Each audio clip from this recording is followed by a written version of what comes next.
up on Backyard Science, sending out the supplies with coded messages.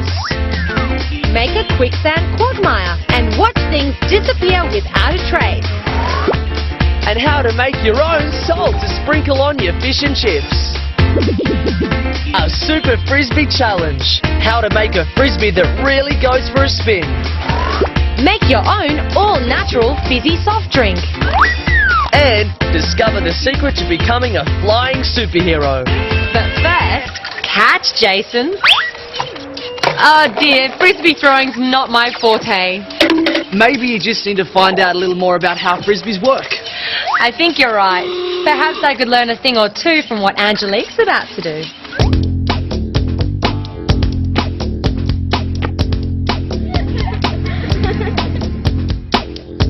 We always play the same old game. I think it's time for a change. I'm going to make a frisbee.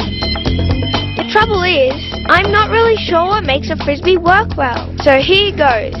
Paper plates have the right shape, and they sort of fly. I'll stick two of these together to make a wing shape. Sticky tape around the edges, and there we are. Time for a test flight. Hey! Yes, it's airborne. Give it a flick. Not bad, but it seems to wobble about a bit. I think I need to improve the design.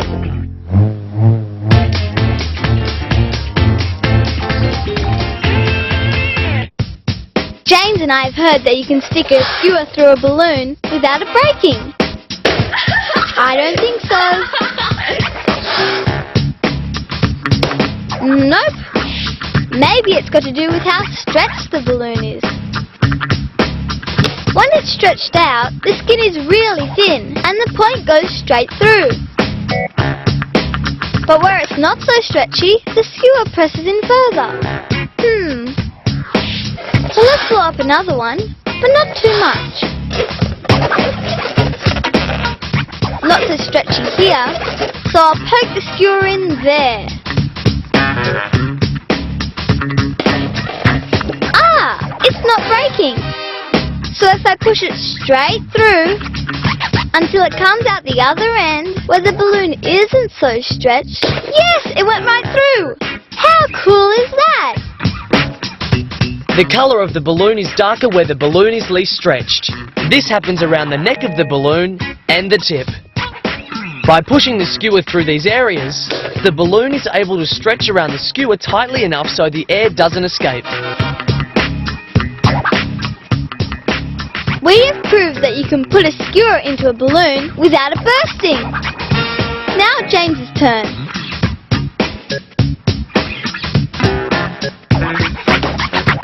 Careful. Not careful enough, obviously.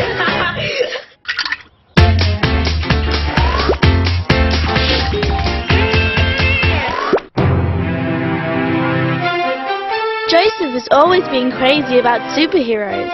In fact, he's obsessed. I think he sometimes thinks he is a superhero. I'll show him what a superhero looks like. Got him. I must admit, it really does look like I'm flying.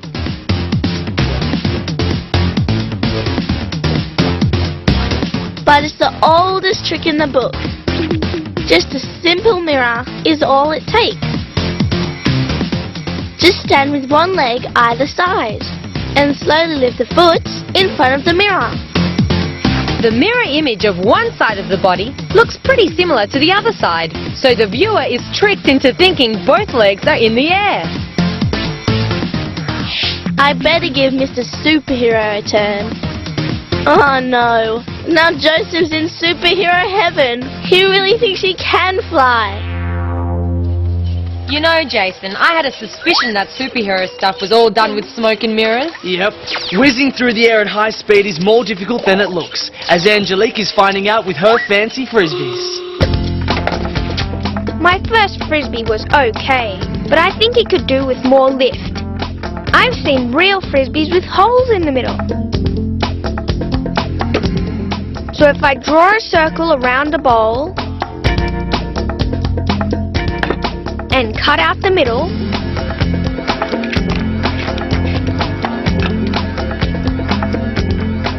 Same with the other. Join them together and reinforce them with more tape. This looks far more like a frisbee, so I hope it's going to fly. We have takeoff. Catch! Well, it's a bit better.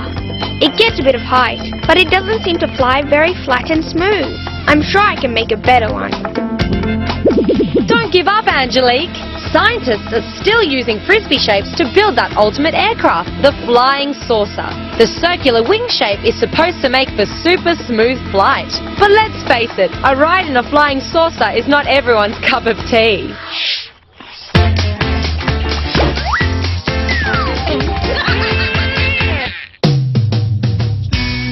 I've got some pretty interesting creatures in my backyard. Some huge elephants that leave some pretty huge you-know-what behind them. Smells interesting. Time I took a closer look at this pile of stuff. I'm not touching it with my hands though. I'll just get a magnifying glass and my trusty trowel. Now let's see. Elephant dung must be full of leftover goodies. These dung beetles think so. These incredible insects will eat their way through this pile of dung in no time. They love this stuff. This little chap even thinks it's takeaway junk food. I wonder what their attraction is. All of this is giving me a headache. That reminds me.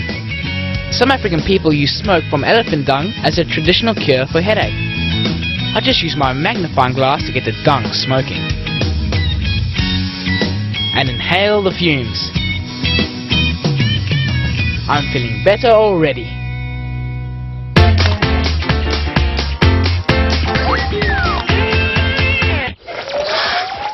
Poor old Blake. He's got all of those balloons to blow up before the party starts. And he's running out of puff. I think he needs help. Oh dear, he's completely breathless. Yep, he needs help. That method is so old school. We're gonna need an empty soft drink bottle, something to wipe up the mess, a funnel, a spoon, a bottle of vinegar, and some baking soda. Now I'll just half fill my soft drink bottle with vinegar. And with my funnel, tip a tablespoon of baking soda into a balloon.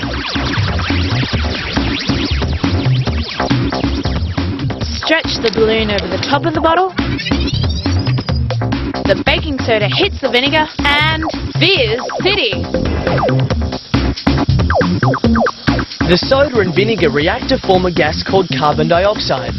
It's the same gas that's in soft drinks. But here, the gas bubbles up under pressure. And here's his balloon, all pumped up and ready to go. So Blake can save his breath and I can get ready for the party. Hope that party isn't going to be a fizzer. Well, it sure won't be if they use that baking soda and make some fantastic fizzy drinks, like Margot's about to do. What is there to drink? Ah, the last one. Hey! I was too slow. Ah, she can have it. I'll make my own soda. What flavour do I want? Orange or lemon? Orange, I think. And a jug of iced water?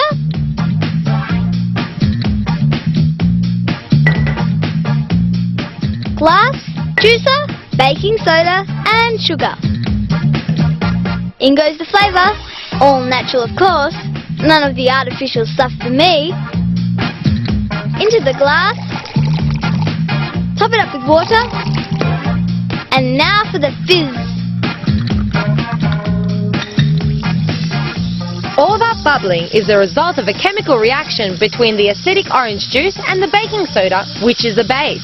They react to produce carbon dioxide. This is what makes canned drinks fizzy, but in factories the carbon dioxide is added by pressure. It'll need a little sweetening. And it's done. Not bad at all. It sure tastes better than a drink that's out of a can. Whoa, that fizzy drink looks fantastic. It's amazing what can be done with simple ingredients and a bit of backyard know-how. And backyard know-how is exactly what Angelique's applying to the new design of her super duper frisbee. 2 frisbees made so far today. The solid paper plate one was pretty basic, but flew fairly well. I modified it with a hole in the middle. I got the lift I expected, but it didn't seem to fly smoothly over long distances. But now I've got an idea for a frisbee that should fly really well. I need 2 milk cartons, cut down the middle, on 2 sides next to each other. Then cut away 1/4 of the carton, leaving this bit for a tab. Then trim off the ends, and you're left with a shape like this. Then do the same for the other carton. Fold the carton back together, then cut strips about the width of your thumb up to the fold, along the entire length of the carton. Do the same with the other one. Fold it into a triangle, staple the bottom together, then join up the 2 cartons with the tab sticking inside. Staple it so it holds together. And join the circles up, stapling the tabs. And there you have a milk carton frisbee. Cool! Let's see how this one works. Hey! Launch time!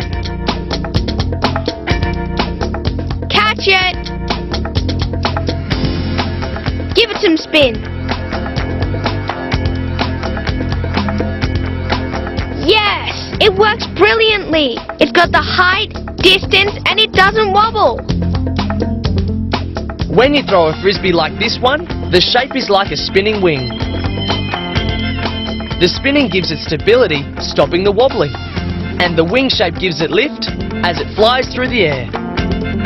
Wow! The faster we throw it, the more spin our frisbee gets, and the further it flies. Whoops! Maybe there's more work to do on accuracy.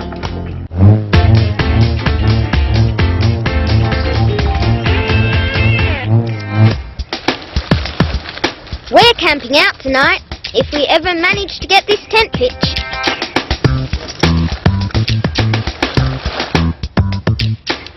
Perfect, we're done. Now what about a way to communicate with the inside world when it's time for our midnight snack? Yay! A torch, not bad. But I think we can go one better.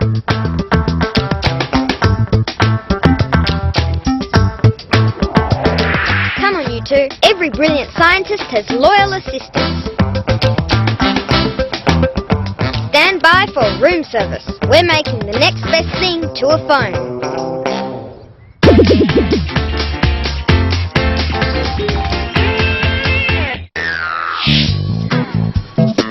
Oh no, Sophie's stuck. She can't move her feet. The dreaded quicksand is sucking her in. It'll swallow her up. Just kidding. I saw quicksand in a movie once. It's real too. But how does it work? Let's try and make some. We'll need a bucket of sand, then a collection of rocks and shells. Now down to business. We'll need an empty plastic container. I'll get Soph to cut a hole in the bottom. Yep, that's about the right size. We'll put our shells and rocks in the container to stop our sand from falling straight out the hole. Now I'll tip in the sand, pat it down, and here's our little quicksand victim. She thinks this is solid sand, but it won't be soon, because the essential ingredient of quicksand is water. We'll stick the hose in the hole at the bottom. It'll be like an underground spring that never runs out. Now our quicksand is ready. Oh dear, our little girl is sinking. Quicksand is particles of sand supported by water rather than other sand particles, sort of like sand mud. A cushion of water keeps the grains of sand from bumping into each other. The sand isn't strong enough to bear the weight of anything resting on its surface, so things can disappear without a trace. Help! Help! Rescue me! Ah! She's almost gone. That was quick. I suppose that's why they call it quicksand.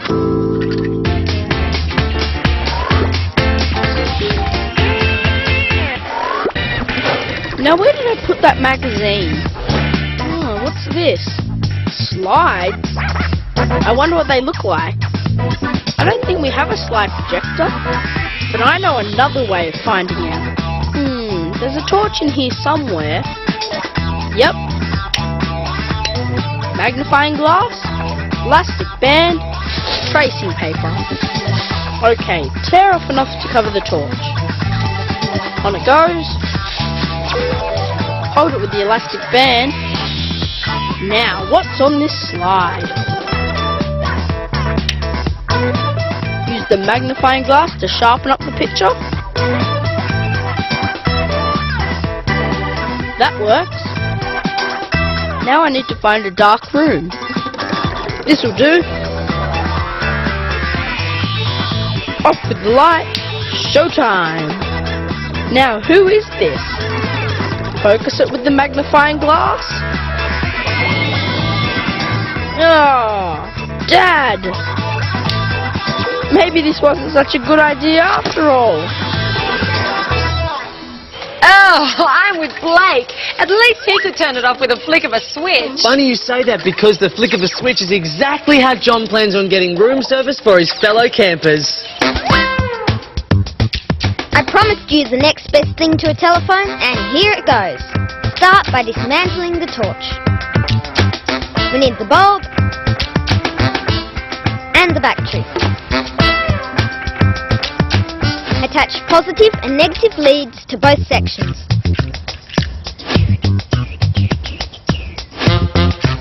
And with a continuous current running between the battery and the bulb, we can activate the light.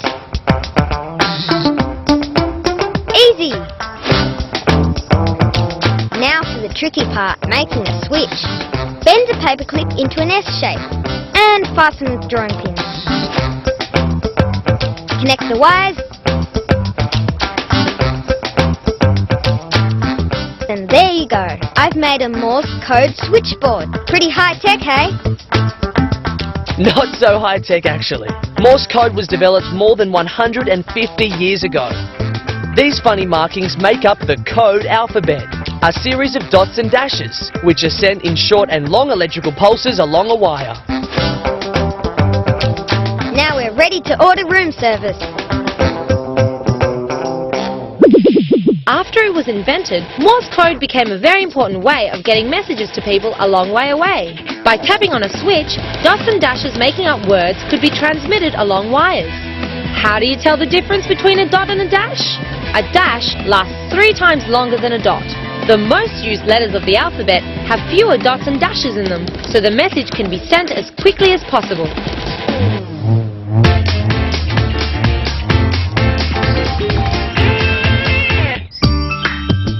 Angelique and I have made a really cool terrarium for our plants.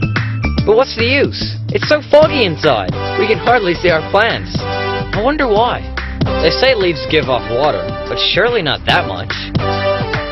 Maybe Angelique and I should find out. We'll get 2 different sized leaves from the same tree.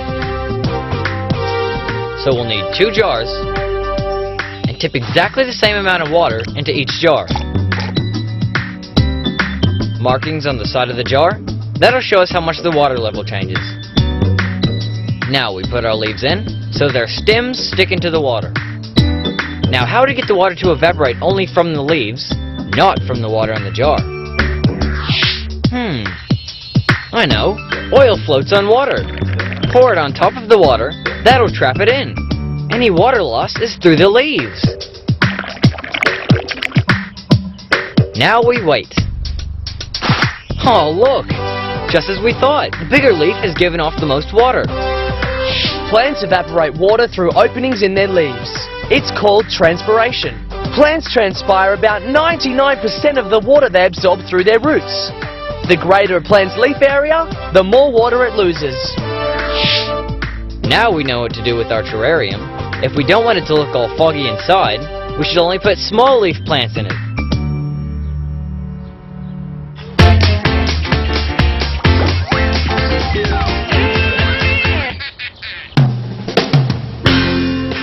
Sophie and I are crazy about the beach. Sun, sand, surfing, and fish and chips for lunch. But we seem to spend all day feeding our faces. That's because we need to keep our strength up for hours on the waves. And here's our favourite bit. We make our own sea salt to sprinkle on our fish and chips at lunchtime. I just scoop up a bit of seawater. Done. Now let's have a surf and see what happens. Now for some fun on the waves. Oh, this is cool. Whoops! Sophie copped a mouthful of salty water. Seawater contains a lot of salt. While Ben and Sophie are spending the day surfing, the sun keeps shining on the seawater in the foil dish. The dish gets hotter and hotter and heats the water in it. Heat helps the water evaporate quickly, and when all the water's disappeared into the air, salt crystals are left behind. Ooh, all this surfing sure gives you an appetite. Now our favourite lunch, fish and chips, sprinkled with fresh salt from our own seawater. But not lots, because too much salt's not good for your body. Yum! I like a sprinkle of salt on my fish and chips too, but some people prefer a squeeze of lemon. Speaking of lemons... James always wins our juggling competitions. I'm hopeless at juggling, but there's one challenge I think I can win. I'll send him off for a jug of water while I peel this lemon. Just fill the bowl with water. Now the challenge. Will James pick which one of these will float in the water? Good, he's gone for the peeled lemon. He thinks it's lighter, which it is, but watch. Ha-ha! He didn't expect that. Straight to the bottom. Now this is the heavier lemon, but it floats. The rind of a lemon contains thousands of tiny air bubbles, which allows it to float. The peel acts like a life jacket, giving this lemon a floating chance. At least I won that challenge. Good old Daniela. She's always up for a challenge. I think those campers are facing a challenge too if they want to get Sophie to wait on them hand and foot. We've come to connect our second Morse code board in Sophie's room. All she needs to do is to swat up on her Morse code alphabet. Now we're all set to communicate with Soph when we need supplies from inside. Happy studying, Soph.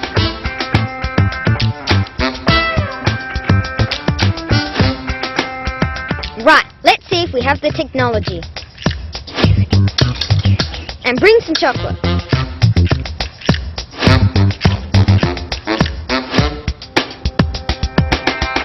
What's she doing? Why isn't she bringing us our chocolate? I've got an idea that'll keep her on the ball. This buzz will make her sit up and take notice when we need her. And more importantly, when we need chocolate. All I have to do is wire it into her room.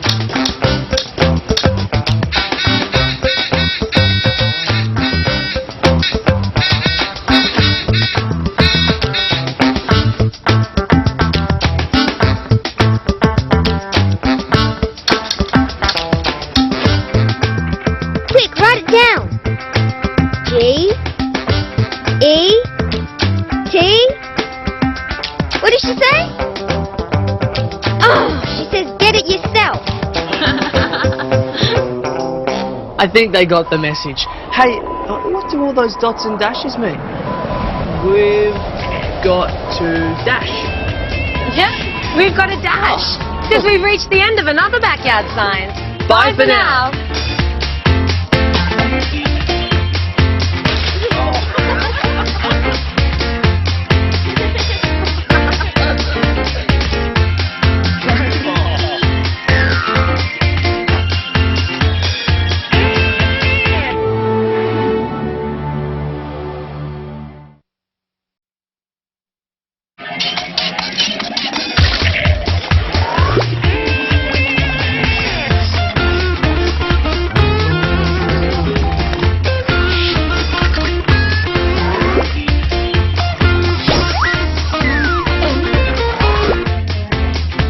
Coming up on Backyard Science, making tracks make sense. shedding some light on a bubble's true colours. And we head into the dark with our feline friends. Groovy! Old beads get a whole new look. Make your own mini greenhouse. And bizarre things that happen when bananas go bad. But first, have you ever rummaged around in the cupboard and found some of your parents' old stuff? Like dumb hats and daggy clothes that are really out of date? Yes, but sometimes, just sometimes, you can turn that tragic junk into something really cool. Tyler and I have decided it's time Mum and Dad's old hidden stuff was put to better use. Groovy, man. Hey, we could make something really cool with these beads. Come with me. Okay, we're gonna make a kaleidoscope. We need 3 small mirrors, all the same size. We also need scissors, tape, a pencil, black card, some tracing paper and a torch. Oh no! This could take a while. 1, 2, 3, 4.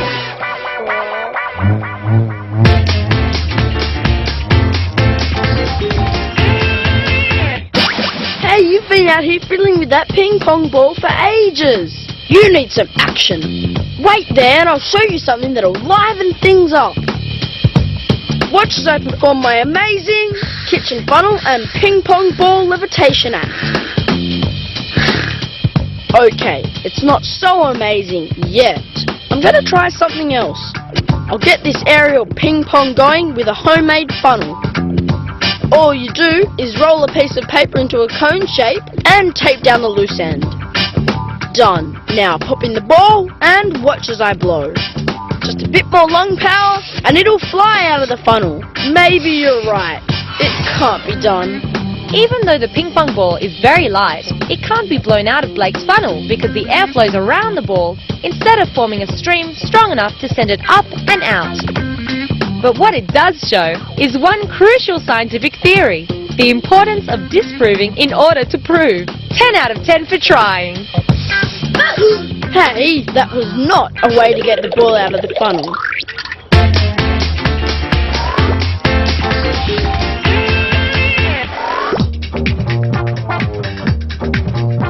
Bananas are the yummiest snacks. Haven't you got yours, Daniela? Oh, gross, that's one bad banana. It's probably been in your bag all week. Mine's been in the fridge.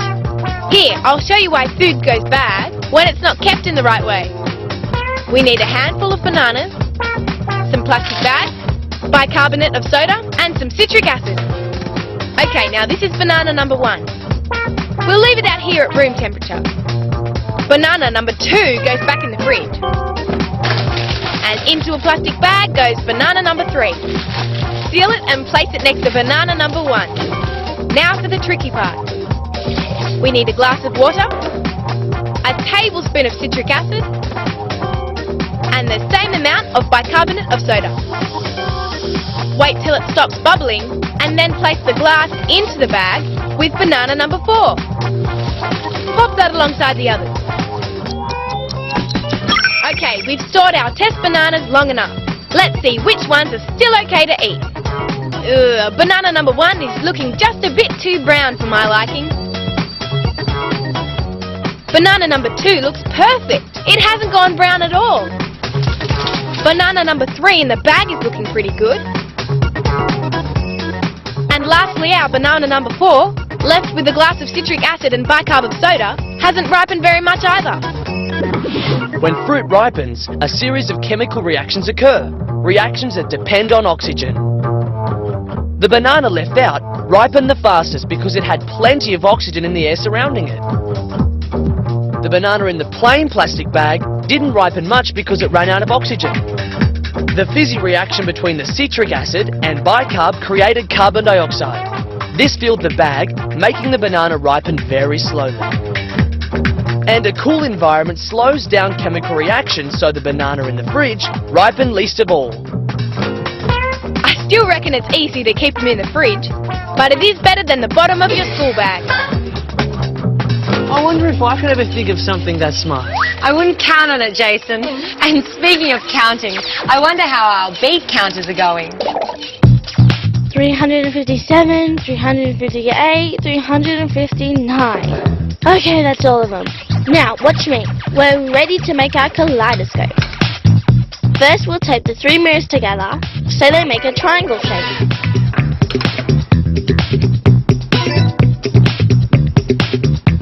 No, not like that. All the mirror sides should face inwards.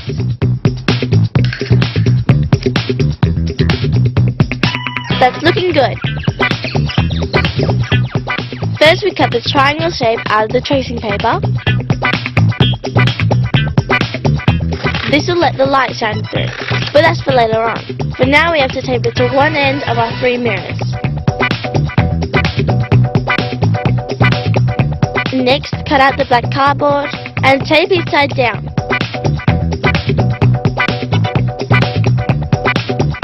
Now we take the pencil and carefully push a hole through the middle of our triangle-shaped card. Great! Now for the finishing touch. Let's grab some of those beads and drop them through the hole in the card.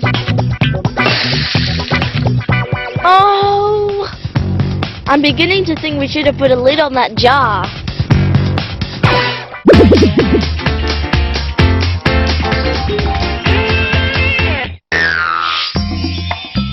Just wait till you see my garden, Ty. I've planted heaps of great veggies and flowers. Oh no! My plants aren't looking healthy at all. It must have been all that wind and cold weather. Young plants need to be protected from the elements, and I know just what to do. Come on, let's get started. We're going to build something that'll keep them nice and safe. We'll need 3 wooden poles, a paintbrush, some black paint, scissors, hooks, some wire, a piece of clear plastic, pegs, hammer and tacks. Okay, we've got everything. Oh, hang on, we forgot this. First, we need to paint the poles black. Our aim is to keep the plants warm, so the black colour will help attract heat. Oh, this is like watching paint dry. Hey, we are watching paint dry.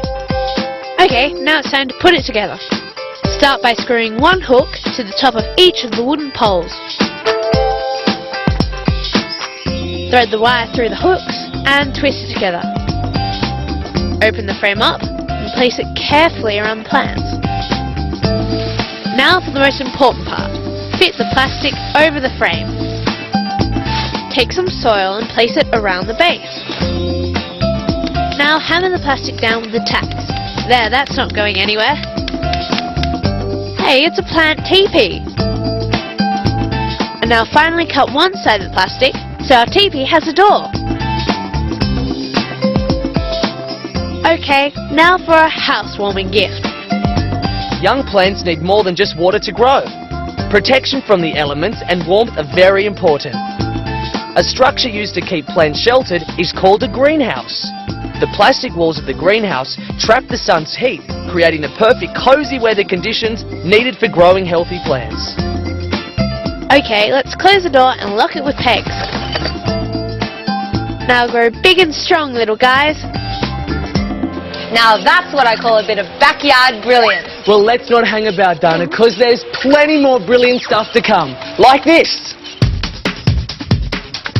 I've got a new trick I want to show the gang. They may roll their eyes now, but I know they'll love it. First I draw a rectangle onto this cardboard and cut it out. Next, fold it 3/4 of the way over, using the ruler to make the crease straight. Curl the long end around a thick pen so the card forms a curve. Tape the 2 ends together, poke a small hole in the top of the curve and one in the base. Now thread some cotton through the holes. Okay, prepare for takeoff. In the case of an aeroplane's wing, or Ben's string wing, the air moving over the top curve has to travel further and faster than the air underneath. This creates low air pressure over the top, so the higher pressure underneath lifts the wing upwards. I love my string wing. I could play with it for hours.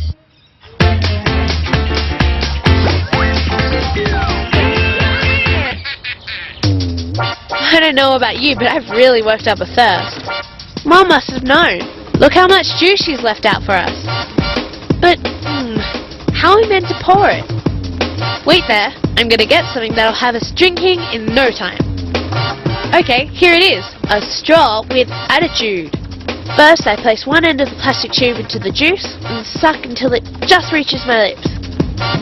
Now I cap the end with my thumb. Right, watch what happens when I let go. Ooh, that's not what I intended. Have faith, it will work. Hey, I know. I'll try it with a glass below the table. Cool, juice on tap.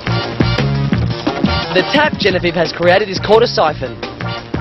When the air pressure that's built up in the tube is released, it draws the juice out of the bowl. As this happens, gravity takes hold, pulling the liquid down into the glass. Here's cheers. Now that was worth waiting for. Good one. I'm impressed. Yep, and I reckon Tyler and Sophie's beads and mirrors are going to be pretty impressive too. Wonder where they're up to. Okay, I think we're done. Now we'll feed those beads through the hole in the card. You don't look too impressed. I know why. We've got to shine the torch through the tracing paper. And there you have it, a genuine kaleidoscope. Aren't you glad that we chased all those beads now? It's great, isn't it? If you shake the kaleidoscope, you get all sorts of different patterns. Here, let me try it. Cool! Even more colourful than Mum and Dad's daggy old hippie gear. The light from the torch bounces between the 3 mirrors inside the kaleidoscope. This is what creates the maze of patterns you see when you look through a kaleidoscope.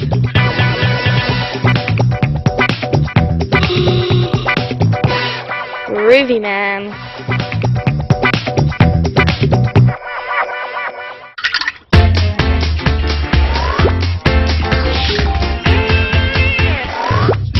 Priscilla and I are planning a surprise garden bed for Mum's birthday.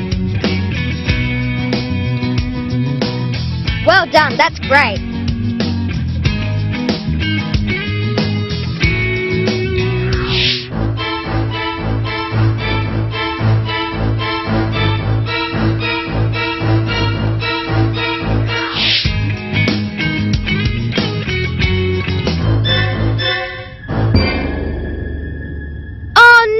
Plan! It must have been the dogs. Time for a confession. One of you is seriously in the doghouse. Since no one is speaking up, we're going to have to find another way to solve this dirty little crime. Their mouths may not be able to talk, but their feet can. I've got it. Before we can play Sherlock Holmes, we have to set a trap. For this we need moist, smooth ground, so a good print will be left behind. We're going to solve this case by matching the prints to the offending paws.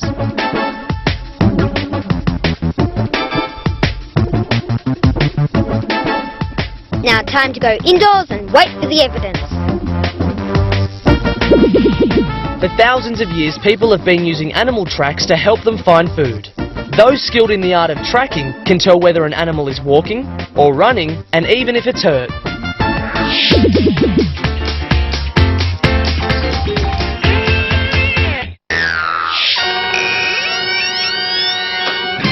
Here, puss, puss, puss, puss. Where are you? It's time for dinner. Oh no, the power's gone.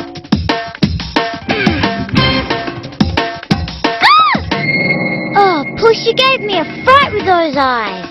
Look at them, glowing in the dark. Hey, I wonder why our eyes don't glow like a cat's. Let's see if we can find the answer. Okay, this empty tin is the perfect prop. First, trace a circle onto some paper and cut it out. Fold it in half and then draw a crescent on the fold. Cut that out and bingo! A cat's eye! Meow! Colour the paper black and stick it onto the can. Okay, time to shine some light on our cat's eye. And for this, we need to be in the dark.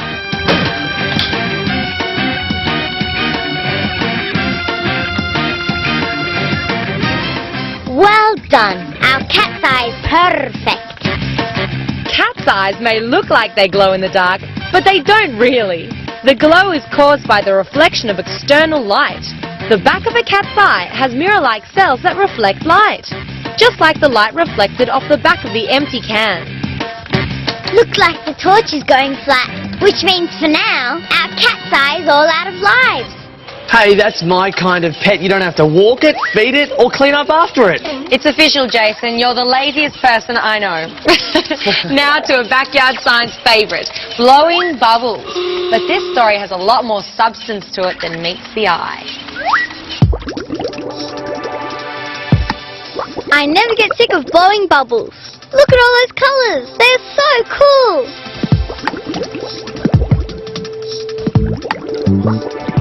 Hey, if the bubble mixture is clear, then why do the bubbles come out coloured? Let's look into this. Let's try and find out. Take a torch and using strong tape, attach a plastic lid to the light end. This will be a viewing platform for bubble blowing. Pour some of the mixture onto the lid. Now we need to be in the dark for this, trust me. Turn on the torch and using a straw, start blowing. Wow! Look, there's all the colours of the rainbow in our bubbles. That's because the colours in a bubble come from white light, like daylight and torchlight. While it's called white, it's actually made up of many different colours, like the colours of the rainbow. When the white light shines through a bubble, some of it bounces back. This is called reflection, and some of it is bent. This is called refraction. When the two types of light meet, they mix together, revealing their brilliant colours. Now that's what I call mind-blowing stuff.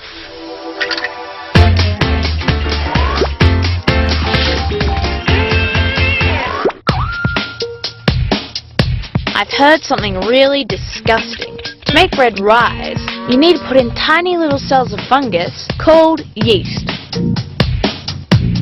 But I'm not exactly sure how it works. Hey, why don't we find out? For this, we need to go shopping. Okay, we need salt, sugar, corn flour, yeast, and milk.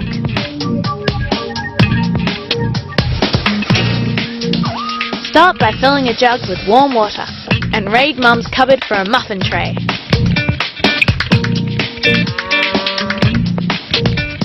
Now add yeast to the water and pour into the muffin holes. Now for the fun part. Add a different ingredient to each one. Milk, salt, plain flour, sugar, corn flour, and the last one is just plain yeast. This colour-coded list makes sure we know exactly what we've mixed with each one. Now into the sun so the yeast can do its thing.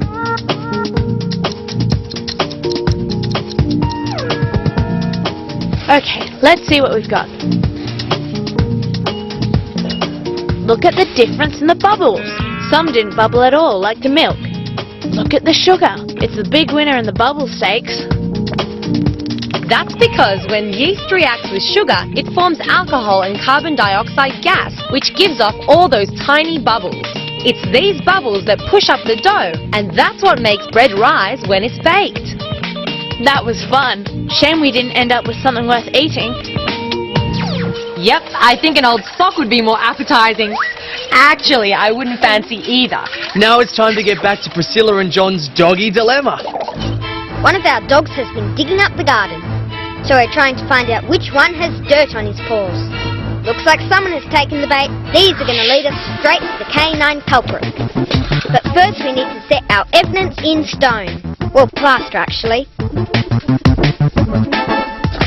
To match the track to the right dog, we need to make a cast using plaster of Paris.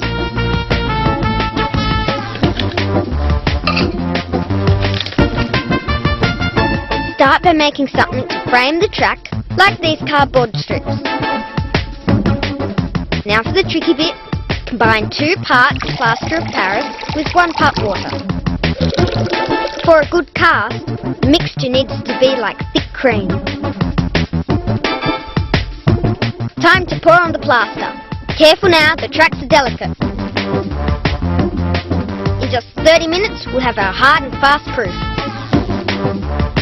Oh, and we should keep our prime suspects under close guard for now. Dogs, like people, make excellent detectives. A dog's nose is a very sensitive organ. They can be trained to sniff out anything, from banned products to illegal wildlife being smuggled into the country. And that makes them very good doggies indeed.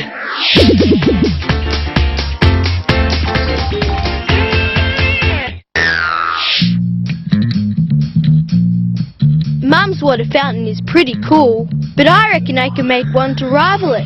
Well, I'm gonna try anyway. Right, I need 2 different food colourings, straws, a baking dish, water of course, and a large jar with 2 holes in the lid. Push the straws through the holes, one sticking up and the other down. Now seal with plasticine. Fill the jar and colour it. That's pretty. Fill up another container and colour that too. Now for the big test. Carefully tip the straw jar upside down with 1 straw in and 1 out. Sensational! I did it! This works because as gravity empties the red water, the air pressure inside the jar is reduced. This means the air pressure on the blue water is greater. The difference in pressure pushes down on the blue water, forcing it to spray out of the straw. Right, I think my fountain is fit to take pride of place in the garden now. Now from Ben's backyard to John's version of Scotland Yard. Where we're told they're getting very close to closing their canine case. Time's up. Our paw print plaster cast has set. Now we're ready to ID our pooch.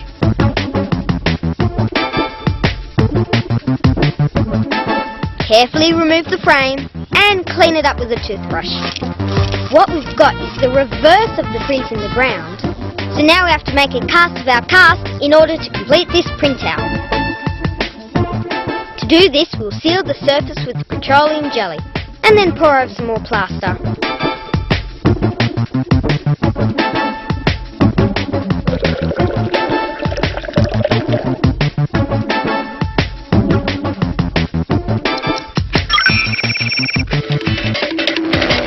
The cast taken from the paw print is called a negative image or an impression. All impressions have a positive or opposite image. This is called a depression. Time for the doggy lineup.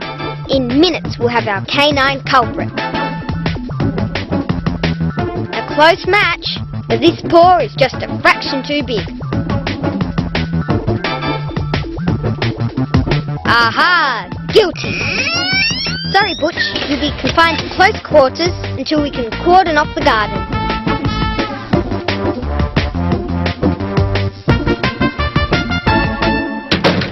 Oh, how good were those 2 pet detectives? It's amazing what a few muddy tracks can tell you.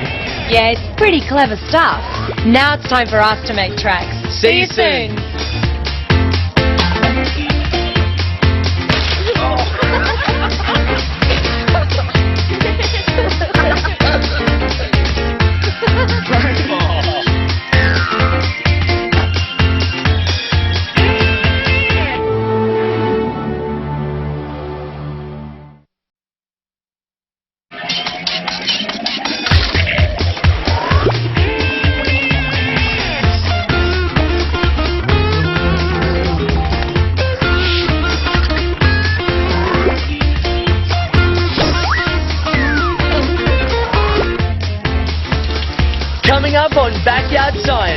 predict the weather with a homemade barometer.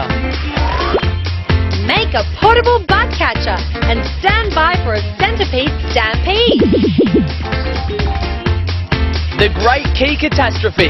Lure it or lose it. Lost a birthday present? Make one that'll have your host diving for cover. And the world's coolest collection of table riding records. But first, sometimes the best games are the good old favourite. Like hide and seek, where getting lost is the name of the game. But sometimes, just when you least expect it, losing something can give the game of hide and seek a whole new meaning. I'll give her 30 seconds, then I'm coming. 1, 2, 3, 4, 5, 6, 7, 8, 9, 10. Hey!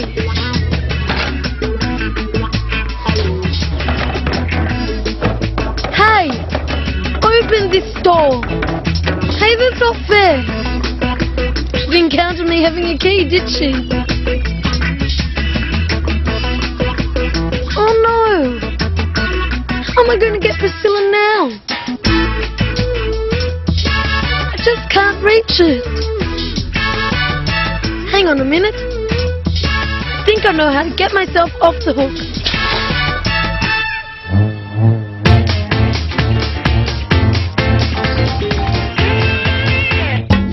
How to turn a jar into a work of art. Layers of coloured sand? Nah, done it. I know. Liquid layers. Honey first. Then maybe some water. Or cooking oil, why not? Cool, they've formed layers. Let's put this in and see if it sinks to the bottom. Huh? It's floating in the oil. Wonder what this cork will do. Throw it in fast.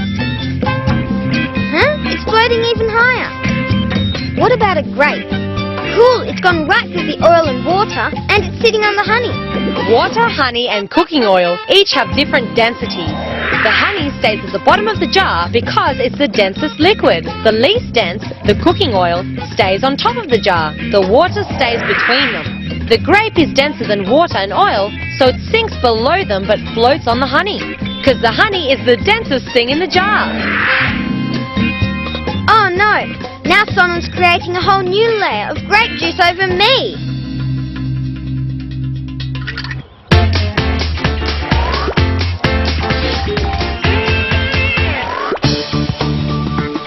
It's Sophie's birthday party in an hour, and I've left things really late. I'll just finish off writing the card, and now to wrap the present. Sophie's crazy about colourful umbrellas, so I've got her... Oh, it's just fallen off the table. Oh no! Maybe I put it in the bin by mistake. Uh-oh. I'm going to have to find something else to give her. This wrapping paper cylinder. I've got it! If Sophie can't have an umbrella, I'll make her something that sounds like rain. I'll need some different sized uncooked beans. A pack of nails. Down to business. I've only got half an hour. I'll mark even spaces about this far apart around the joint in the cylinder. Get the nails and start poking them through the cardboard where I've marked. They need to stick almost all the way through, like this. I'll keep going until the whole cylinder has nails in it. Yes! Now I'll wrap some tape around the tube to hold the nails in place. The nails, not my finger. Now I'll cut out 2 circles of paper to fit the ends of the tube. Tape 1 circle over one end of the tube. Now for the beak. Big one. And the little one. I'll just give it a try. The beans have rattled down the tube. Sounds just like a heavy rainstorm. Seal up the other end nice and tight. As the beans fall through the tube, they bump into the nails, the sides of the tube, and into each other. Sound is made each time a bump happens, and when there are lots of them, it sounds like rain. My rain stick is just perfect. So I'll wrap it up. Now I'm really late. And oh, Sophie's waiting. Happy birthday. She'll love this rain stick.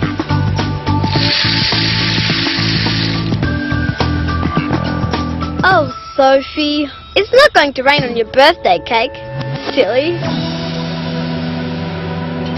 Fabulous rain stick, and I must say, full marks to Priscilla for coming up with a replacement present so fast. And I think her brother Lucas is about to come up with a clever way of getting his key back, by hook or by crook.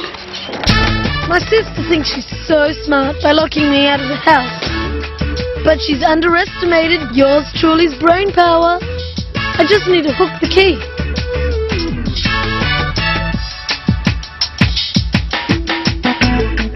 Oh, I'm so close. Oh, it's no good. Doesn't look like this will work after all.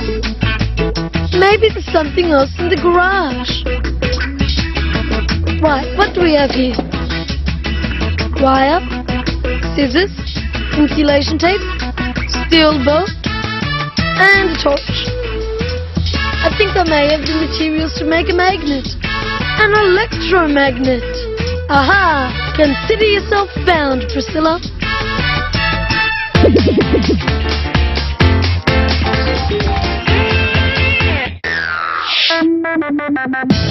What's this? It's from Mom. Your challenge, should you choose to accept it, is to make a balloon-powered vehicle using Dad's old records. Mom's always trying to get rid of Dad's old record collection. Nice try, Mom. But a balloon-powered vehicle sounds like fun. How should we do it? Ah, genius at work already. I see. The records are round, so wheels. Yep, that's logical. Okay, I catch your drift. You're gonna use the balloon as some sort of jet engine. Clever. Uh-oh. It's a fizzer. I think the wheels just fell off that idea. Hey, that cushion's just given me an idea. What about a cushion of air? Hang on, I'll need something from the kitchen.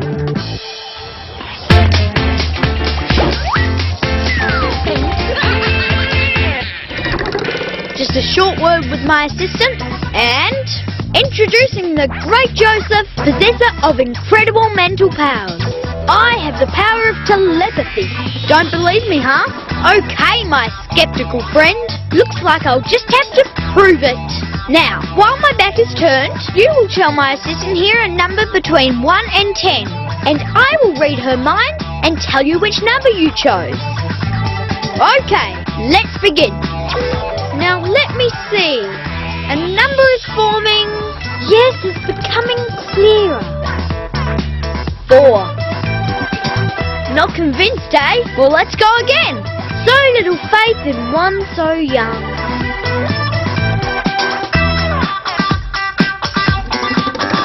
7. Bagged another one. Our hoax is an oldie but a goodie. When Joseph puts his fingers on Sharmini's temples, she clenches her jaw. Joseph can feel her muscles moving as she clenches. So all he does is count Sharmini's muscle clenches. Oh, you gotta love mind games. My powers are intact. Cool. Hey, let me read your mind, Dana. No, there's nothing there. It's full of air. Oh, thanks very much, Jason. But that reminds me, I wonder how Tyler's going with his dad's records and that cushion of air. I think I've got the answer to Mom's challenge to make a balloon-powered vehicle from Dad's old records. Let's try to make a hovercraft. It's a vehicle that floats on air. First, we'll need this bottle top to attach the balloon to. Glue it onto the record over the hole. Okay, that's firm. Now you blow up the balloon. Okay, the tricky bit. We attach the balloon to the nozzle. Our hovercraft is ready to ride on a cushion of air. We did it! Wow! Tyler and Sophie's hovercraft works as high-pressure air from the balloon rushes out of the hole in the record. the air spreads out under the disc, creating a cushion of air between the table and the record. Our hovercraft worked. Clever us. But Mom's not going to be pleased. Because our vehicle's riding on a cushion of air, it's not getting scratched. So Dad can still play all his horrible old rock and roll music. That's if we can get this bottle top off. Hovercrafts are used all over the world. They work well because the cushion of air reduces friction with the surface the craft travels over. Because there's almost no contact with the surface during flight, a hovercraft can travel over water and land. Amazing! I've always wanted to know how you could lift up a whole hovercraft with a cushion of air. Yeah, but what I want to know is how Lucas is going to lift up that missing key of his. Now, if I can make this work, I'll get my key back. No problem. Now I'll just get my bits and pieces organized. First, remove the batteries. That will be my power source. Wind the electrical wire tightly around the bolt. That should do it. Now cut the tape. Tape the exposed wires to the top and bottom of the battery. Hopefully my electromagnet is strong enough for the job. An electromagnet relies on an electric current to make it work.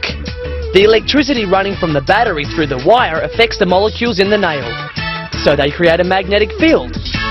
A field strong enough to attract other metals. Now for the big test. Cool! It works! Now where's my fishing hook? I'll attach this and see if I can pick up my key. The key is as good as mine.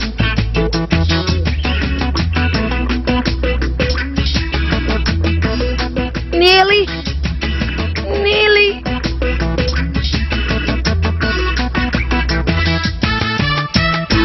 Yes, got it. Brilliant. Right, now for that sneaky sister of mine. Coming ready or not?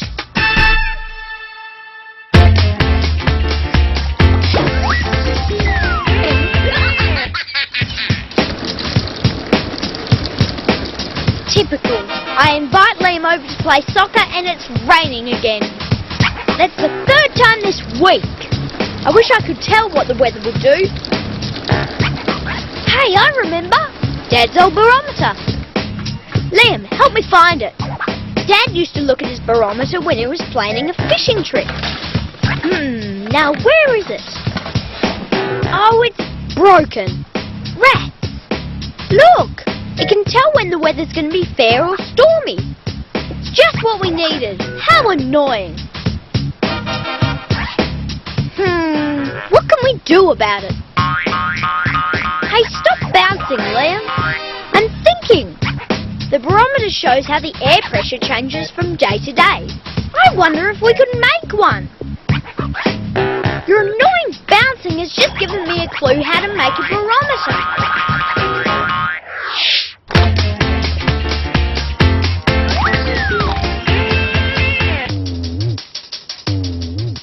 This little egg is what I call a thrill seeker. Sensational. Okay, my next little adventurer. How will I send this egg on a thrill-seeking trip without touching it and without breaking it? I know. Glass of water, foil plate, toilet roll, victim. And weapon of mass destruction. Plate on glass, toilet roll on top,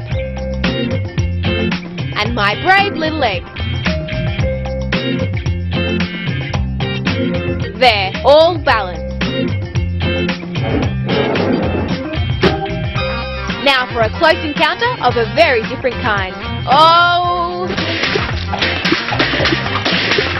Yes! Objects only move in the direction of forces applied to them. The broom hit the plate from the side.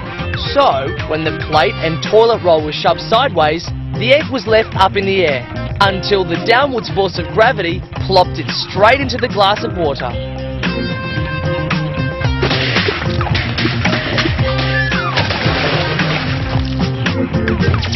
Now for my next little thrill seeker.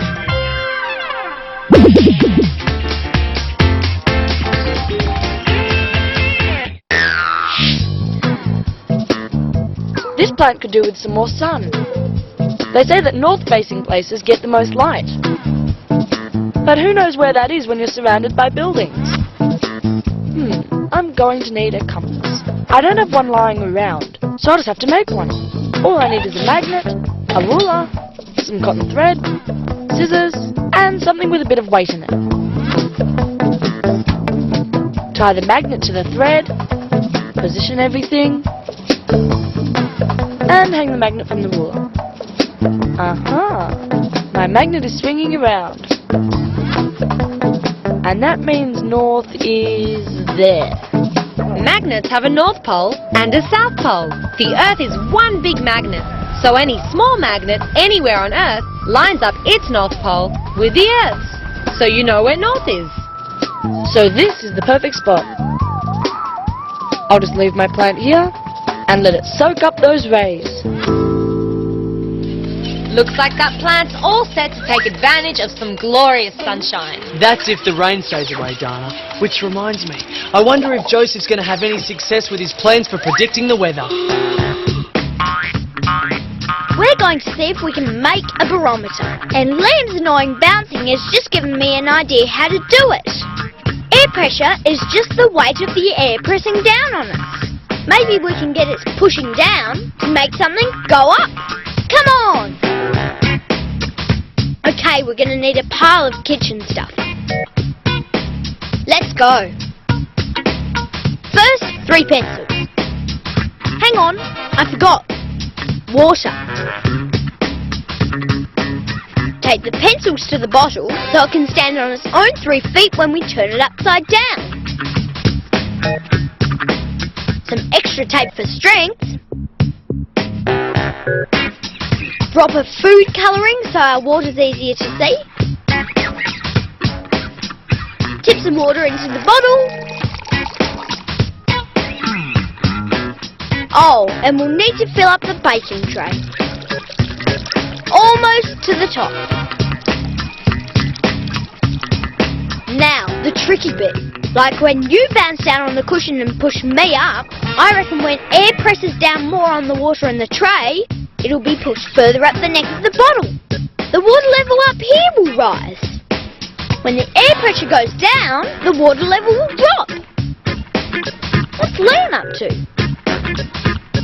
Oh, clever. A weather chart. When air pressure begins to rise again, the weather will probably fine up. When the air pressure drops, bad weather is usually on the way. It's not moving much, is it? We really need a barometer where we can see the changes more easily. Hey, I've just had a brilliant idea!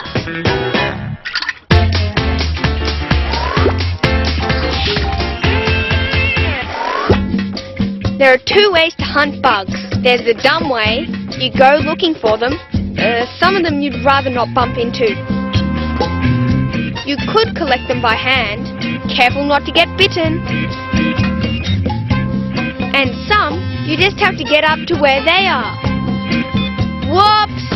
Or you could make them come to you. Take an old light-coloured sheet and spread it on the ground. Now gently persuade the bugs to come out. Oh, look! A crawling hairbrush. Oh, look at the tiny spider hitching a ride on the snail. They're so easy to see on the sheet. But some are pretty quick to make a getaway, and the sheet's hard to move. So here's a quick way to make a portable bug catcher. Take 2 poles together, spread them out to make a V shape, lay them on the sheet, and cut the sheet to make 2 triangles. Fold in the edges, the other one, and take them down. Trim the ends, and a portable bug catcher. What have I caught this time? Ah, creepy crawlies. Hello, bug. Now we can see each other eye to eye. Now that's what I call an ingenious way of getting bugs to drop in for a visit. Well, as we say here in Backyard Science, what goes up must come down. But does it always work like that? Impossible. Can't happen. Not in my lifetime. Things never roll uphill. I just don't believe it. But this book says 2 funnels taped together will roll uphill. That's weird. Gravity pulls things down. See? Let me read that again. Okay. Put 2 broomsticks on a block at one end. They must form a V shape. Then put the funnels on and watch them roll uphill. They are going uphill. How did that happen? Sorry, Soph, they aren't really. Looks like it, but look carefully at the distance between the broomstick and the center of the funnel. They're actually rolling downhill. So if this book says funnels do roll uphill, I can only conclude that is the standard of books that are going downhill.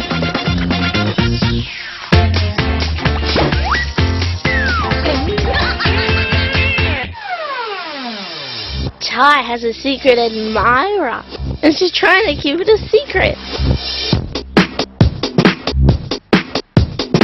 But I know what the trick is. She's drawing a picture of a special friend with lemon juice. You can't see it. The only way to see what's on the paper is to hold it over a lamp until the lemon juice becomes visible. The secret message trick works because the lamp's heat breaks down compounds in the lemon juice and they change colour. Oh, Ty's left a secret note on the table. I'm dying to find out who her admirer is. All I have to do is hold the paper up against the lamp. Oh, Ty's tricked me. She still managed to keep her admirer a secret.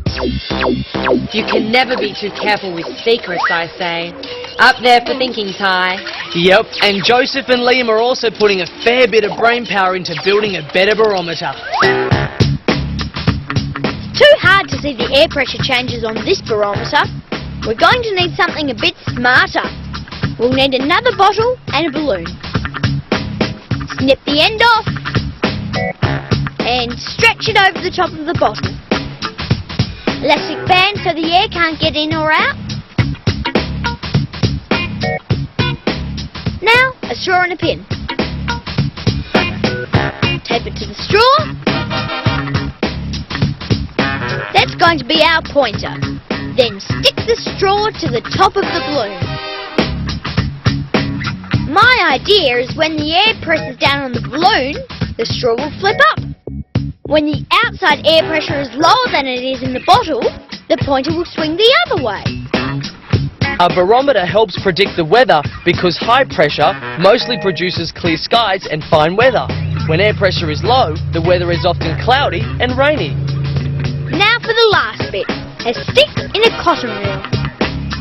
And another one of Liam's excellent weather charts, and we're in the weather prediction business. If only we could lift the needle up and make the weather turn fine. Hey, that's weird. It stopped raining. That's the fastest weather change I've ever seen.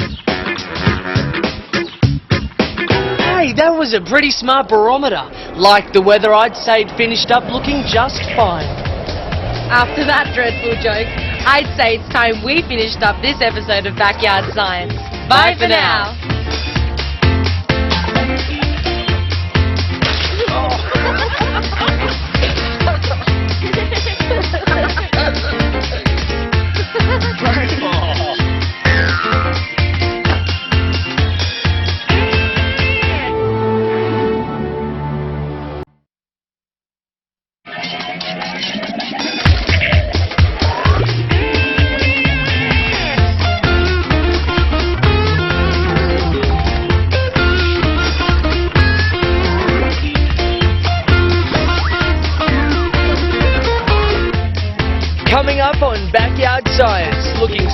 in search of a starry solution.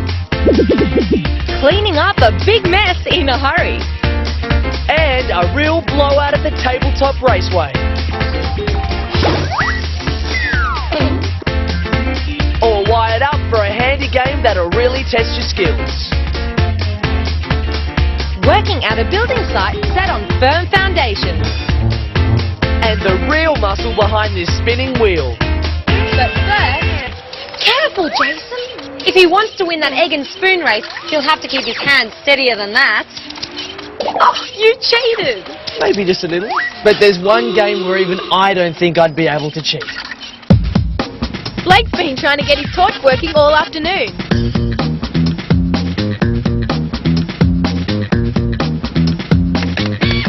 Nah, that won't do it. He's tried everything, except this. I'm pretty sure all that's called for is a bit of spring cleaning. Right, I'll take the torch apart and blow any dust off the metal connectors. A good wipe will help too. All clean. Now try. 6. The circuit was dirty. It has to be complete or it won't work. It's only just his ego that's broken now. Here, I'll show him exactly what I mean. Right, now we need a battery, bulb, electrical clips, pliers, insulation tape and wire. All this stuff is going to add up to an amazing bright idea.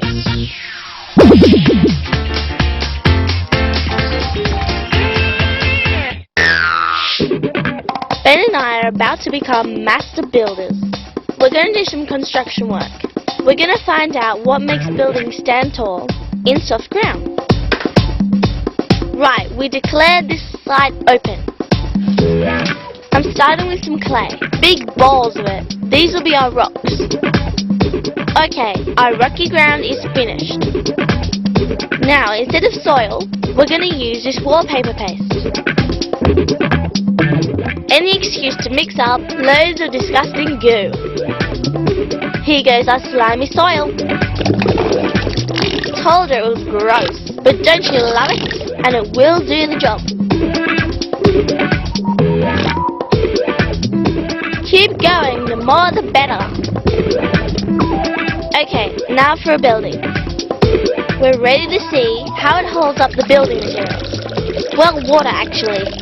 Looks like we have our own leaning tower of plastic. That's no good. Any ideas? It needs something to help hold it down.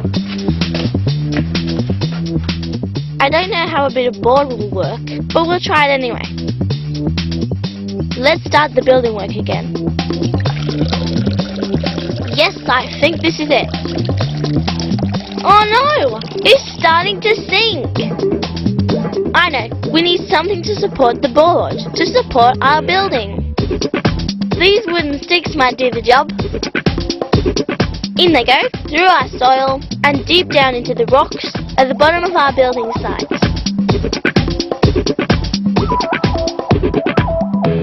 Okay, let's start building again. Build it up, up, up. Yes, our building is standing firm. That's because it has been built using solid foundations, the key to keeping any construction anchored to the ground. One of the most famous buildings in the world is Italy's Leaning Tower of Pisa. This tilting tower was built with foundations too small to hold it upright.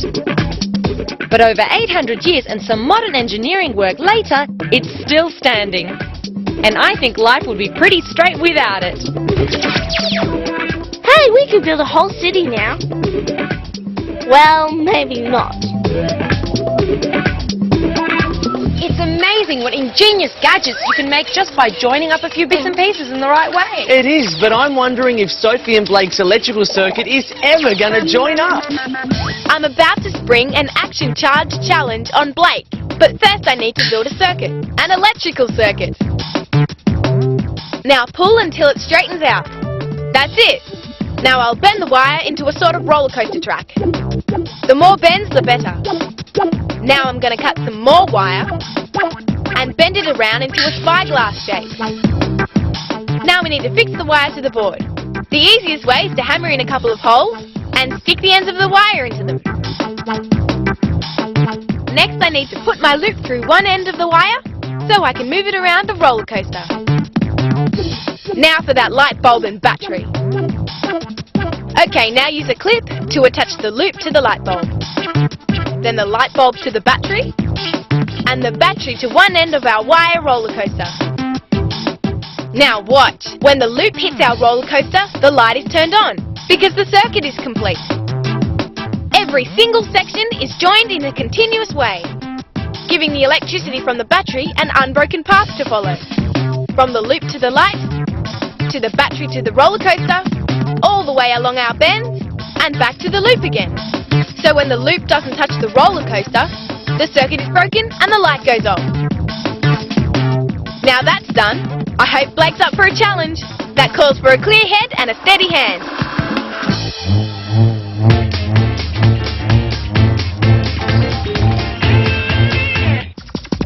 That was an awesome ride. We really tore up the track, and half of it's still on our bikes. We'll have to hose them down. Cool, the water is making the wheels spin. Hey, let's see if we can tap into some more water power. Okay, we're set. Cut the bottom of a plastic bottle, carefully cut out 4 of the feet to form a scoop and a flap. My dad drilled a hole in his cork for me. Then I drew out lines, marking out 4 even sections, and cut slits for my plastic feet. There! A water wheel! Well, part of it anyway. Now take a large plastic bottle and cut out a large hole. Mark up the bottle to match the holes in the cork, and poke them through. Stick a rod through the bottle. Yep, that's it. Next, fill the cork with glue and pop in the rod. Secure with tape. And for the last stage, we need to glue a cotton wheel to the long end of the rod and attach a coloured disc. Now we're ready to spin our wheel. Okay, send down the water. Wow, look at it spinning. Keep that water coming. It's the best. Sophie and Ben's water wheel is actually called a turbine. Turbines are used to produce important sources of power, like the electricity generated by hydroelectric stations. The strength of the rushing water from a dam spills over the turbine blades, causing them to spin. This incredible force creates enough energy to provide electricity for whole cities. But turbines can be used for power on a small scale as well.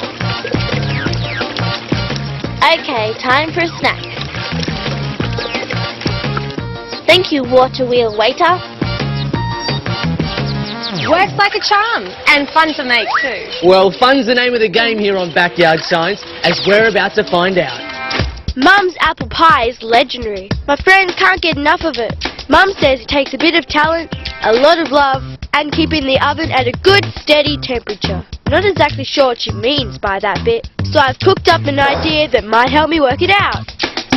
Alright, this jar's going to be my oven. I'll start by sticking a thermometer inside it. Now I'm going to cut open a balloon, stretch it over the top of the jar, and tape it down. Next we need 2 pieces of wood, a short one with 2 holes, and a longer one with 1 hole. Screw the 2 pieces of wood together, then put another screw into the end hole. Using rubber bands, attach the long piece of wood down the side of the jar. There, that's it, nice and secure. This bulb is going to be my on and off switch. Wire it to a battery and to the screw at the other end of the wooden arm. Now I need something to activate my light bulb switch, and this spoon will do the trick. Place it upside down and tape one end of a wire over the handle and the other end to the battery. Okay, now time to turn on the heat. It looks fantastic, but will it work? Let's see what happens as the air in the jar heats up. Alright, it's 18 degrees in the jar now. Let's wait till it heats up to say 20 degrees. Look, the spoon is dropping, which means the temperature is rising. Right, 20 degrees, we're there. Move the arm down so it touches the screw and the bulb goes on. That's because the circuit is completed. By doing this, we're setting our oven to 20 degrees, the temperature it is now. It's been a few minutes, but now the spoon's dropping, breaking the circuit and turning off the bulb. That means it's too hot in our oven, so we'll switch off the lamp to cool it down. Okay, let's wait again. Look, the spoon is touching the screw. The light's gone back on. That means it's cooling down in our oven. Back on with the lamp so we can heat things up again. It's working! The temperature is staying at a steady 20 degrees. What Ben and the gang have made is their own thermostat, a device used in ovens to control the temperature. By switching the lamp on and off using cues from the light bulb, they can keep the temperature even.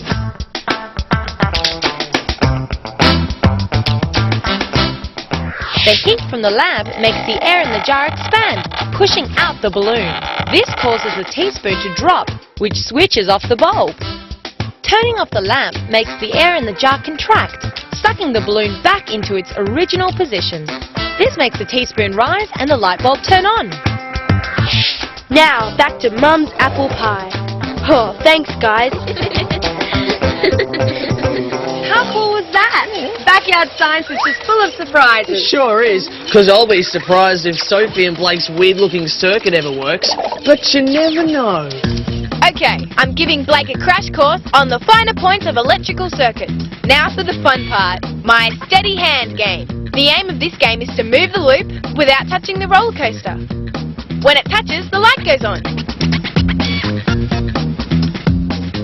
Now it's Blake's turn.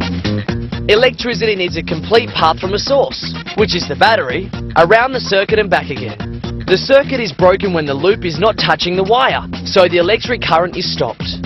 But when it does touch, the circuit is complete and the electricity flows again to the bulb.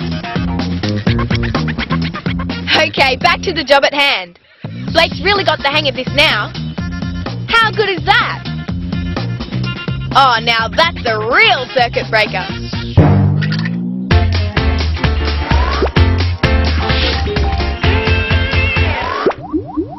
Oh, the day's just flown by. It's almost night. Hey, I know what we can do when the sun sets. Wait right there. Okay, I'm going to make a stargazing chart. Start with some wire, tape, cellophane and correction fluid. Bend the wire into a square. Join it together. Then tape on the cellophane.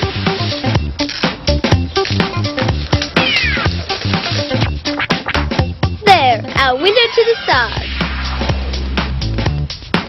Okay, we've done our bit. Now it's over to Mother Nature.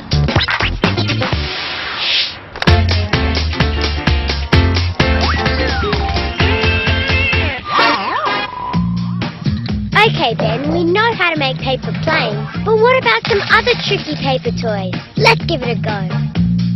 We've got some straws, tape, wooden skewers, and paper. We're all a bit slow off the mark. Thinking. Okay, a straw frame. That'll be a good base. That looks like a frame for a sail. Good work. Now we've all got the right idea. Now attach 4 buttons to the straws for wheels, and we're ready.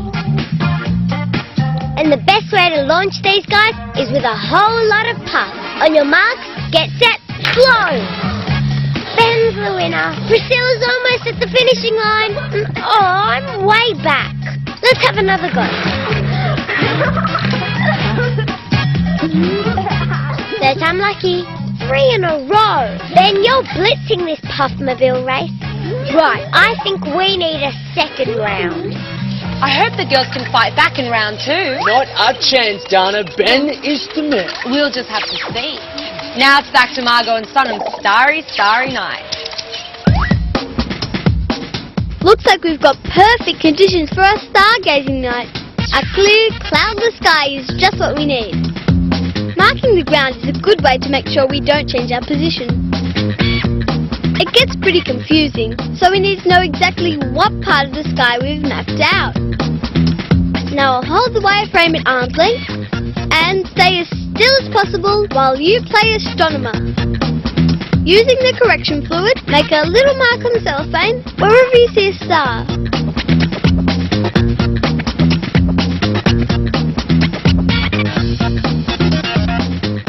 Okay, that'll do. Time to move inside and see what we've got. And the best way to do that is with an astronomer's chart. This is a map of the sky. The stars on the chart are made up of the 88 constellations. Constellations are groups of stars that were identified thousands of years ago. Many of them were named because of the shapes they formed, like Leo the lion and Orion the god. Hey, 3 stars in a row. That could be Orion's belt.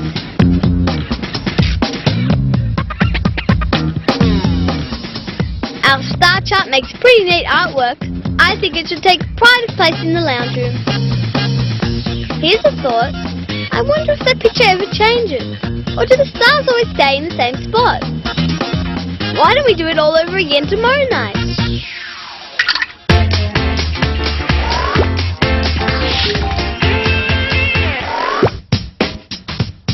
I love cooking. Today, chocolate cupcakes.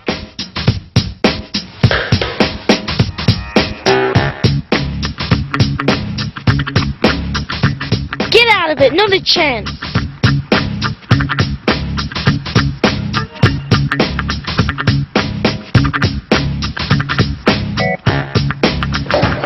Oh no! This oil has gone everywhere. Mum's gonna be furious. Quick, wipe it down with water. Ew, that didn't work. What else? Hey, what about this dishwashing liquid?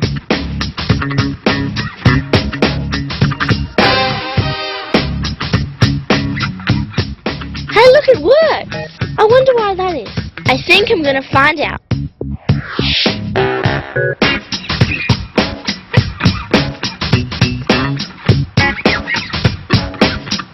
Fill a jar with water. Pour in some oil and shake up.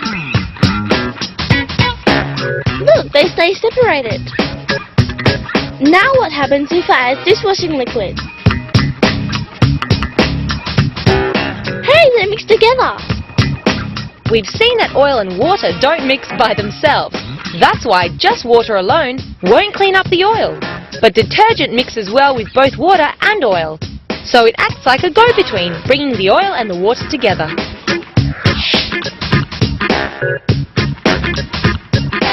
Now back to my cake. Hey, where's my mixture? Joseph? Right, now to sort out another dirty little problem. Oh, Dee, I think Sophie will wipe the floor clean with Joseph when she gets her hands on him. Speaking of girl power, let's see if Priscilla and Daniela can fight back in the Puffmobile stakes. Okay, round 2 of our Puffmobile races. Our first attempt at making Puffmobiles was pretty good, but now we're set to improve on our designs. We've worked out a better plan for the wheels. If we insert skewers into the straws, then attach the buttons, they'll be able to spin around, just like the real thing. The best design will always gain the winning edge, and Priscilla is hoping to lead the way by reinforcing her sail with string. I'm going to do the same with the straw. Okay, we're set. We've got the speedy square rigger, the sleek sailing boat, and the cone racer. Ready, set, blow! These Puffmobiles rely on the basics of wind and design. Blowing creates moving air which pushes against an object, sending it forwards. And the wheels and the shape are essential in order to make the Puffmobile function effectively. Ben's just too good. We'll have to admit defeat again, Priscilla. Oh well, when all else fails, we can always cheat.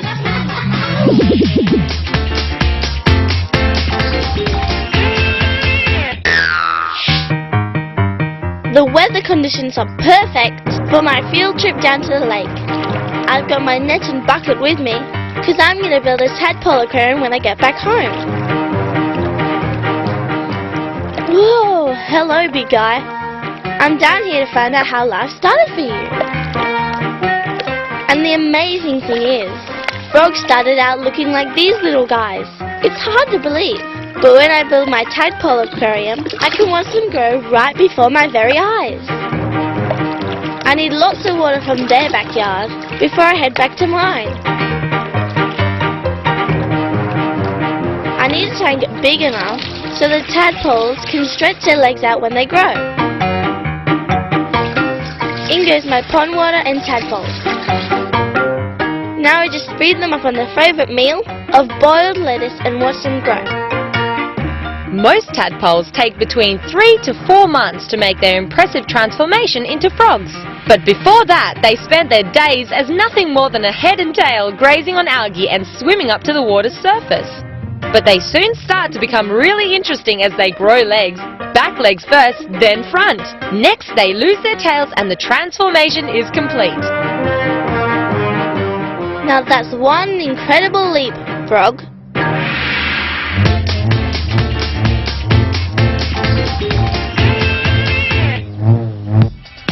Let's hang out in the courtyard. Oh, sorry, I should have told you. That metal chair gets really hot when the sun beats down on it. Yeah, you're right, the wooden chair is cool. The plastic around the metal chair isn't one bit hot either. Unlike the metal. I'm gonna get a few things that might help us work this out. Bring out the hot water, please. Now be careful.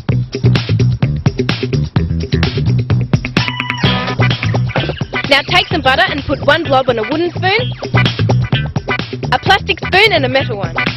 Now this sounds crazy, but take 3 peas and stick one to the handle of each spoon with the butter. Now carefully pour in the hot water.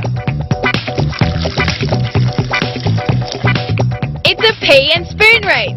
We're going to see which one will slide down the spoon first as the butter begins to melt. Not much action yet. Yes, we have movement on the metal spoon. The pea riding the metal spoon is the winner, while the peas on the wood and the plastic spoons haven't even got off the mark. That's because metal is a very good conductor of heat. The metal spoon transfers energy quickly, while plastic and wood take a lot longer to let heat pass through them. Now back to our time in the courtyard. We'll just have to stay away from that metal chair. Who would have thought a few unassuming peas would reveal so much? I know. Now it's time for night 2 under the stars with Margot and Sonam. It's the second night of our starry mission, and we're making another chart.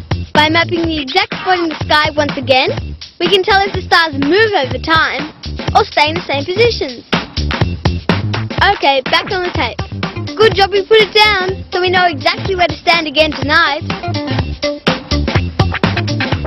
Now, the 2 most important things. It has to be the same bit of sky, but at a different time of night. Right, all done. You can move now. Let's compare the 2.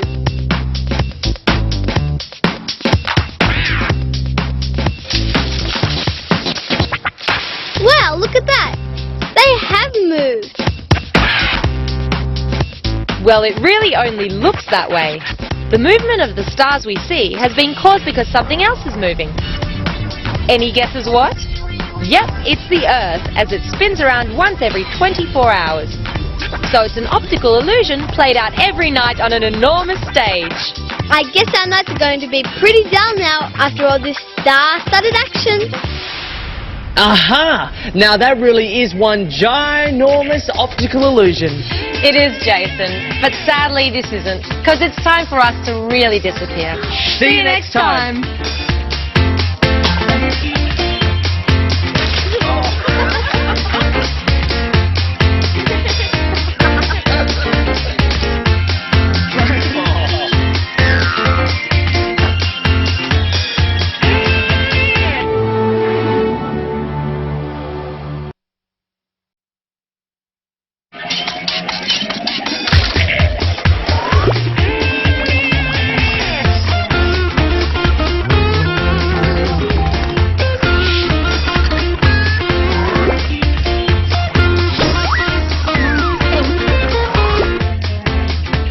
Coming up on Backyard Science, opening up the lines of communication with a homemade fax machine. Blowing up balloons with a ball bearing and a bike pump. And how water can help you see things in a very different light. Revealing the case of the secret letters. Hammering home a handy balancing act. And harnessing some rev head power from magnets. But first up, a cunning crime's been committed down in Ben's neighbourhood. So they've called in a special agent with superpowers of deduction. Ooh, I'm on the edge of my seat, so let's not waste another minute. The name's Newham, Ben Newham, and solving crime is my game. There's been a backyard kidnapping. I'm here to unravel the case of Pugsy, the missing guinea pig. Okay, calm down now. Where was Pugsy last seen? Taken from his hutch in broad daylight. We're dealing with hardcore criminals here. And my prime suspects, yes, the very people who reported this crime. Hello, what's this? Looks like someone might be planting clues for me.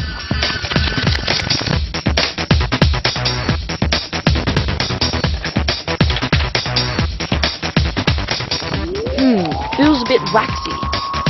Aha! I do believe it's the old invisible candle trick. A quick once over with this crayon, and we're in business. Intriguing. According to my informant, our thief is a boy. I'll get to the bottom of this guinea pig caper if it's the last thing I do.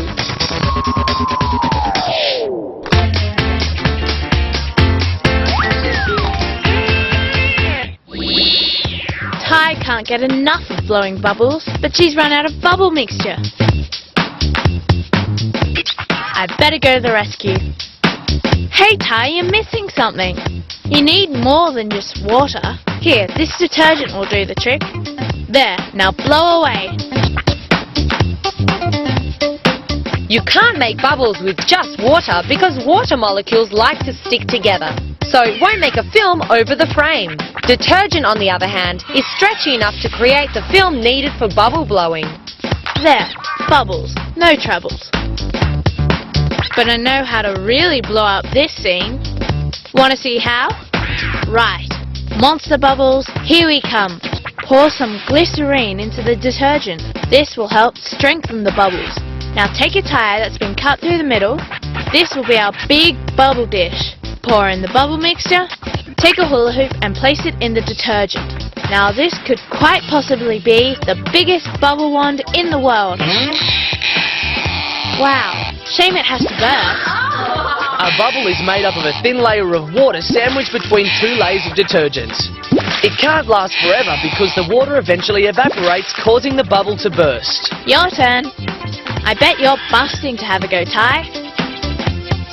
Now stand very still.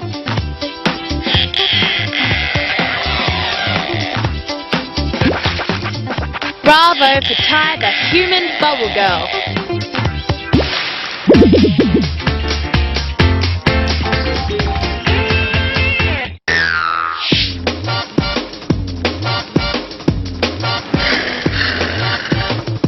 I know what you're thinking. You wish we had an engine to pick up the paper bits. Well, that's easy. I can do that. All we need is a couple of these guys, magnets. Tape one magnet to the top of the car and watch this. How's that for action? That's livened this speedway up. Okay, now let's reverse the drive. Brilliant! This is so cool. All magnets have a north and a south pole. The opposite poles form an attraction pulling the car forwards. When the same poles are pointed together, they repel each other, pushing the car away. Oop, our car's probably ready for the scrap heap now. Magnets and metals often form a powerful partnership.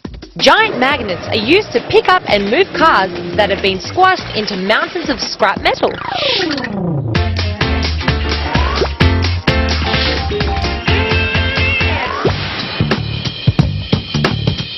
Blake should join a circus. He's really good at balancing acts. I'm not though. This hammer is too top heavy.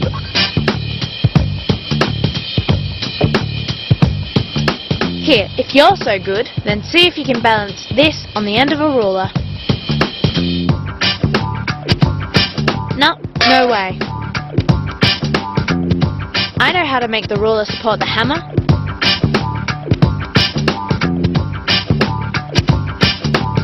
All you need to do is cut a piece of string and tie it into a loop. Simple. Now thread the handle into the loop. And now to hang my magic hammer. Unreal! Look at that! Excellent balance. Normally, the weight of the hammer would pull the ruler down. But the string and the hammer act like a lever, pushing the ruler up instead of pulling it down. Hey, 10 out of 10 for using your hammer, head. They really nailed that balancing act. Very funny. Now let's get back to the scene of the crime as Ben works around the clock to solve a mysterious case. Okay folks, as you know, I've been called in to solve the case of Pugsy the guinea pig napped pet.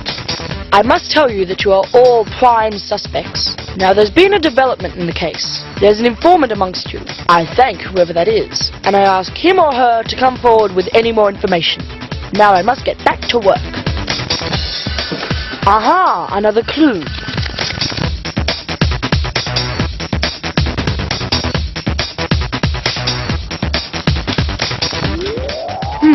Interesting. A blank piece of paper. Reminds me of a case back in the summer of '98. But that's another story. Back to the guinea pig. I need to tighten my thinking cap and get one step ahead of this heartless thief.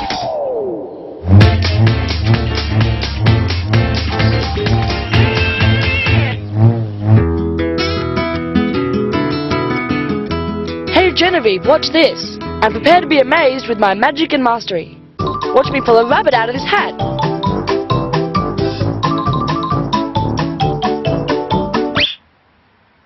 Alright, it needs some work. Now for my next act. My amazing juggling skills will astound you.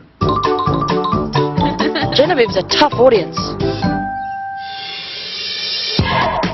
But this will impress you. Follow me.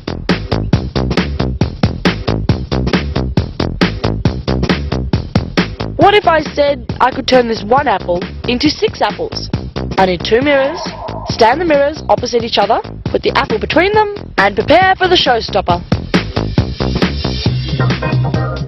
Now move the mirrors a little until the apples grow.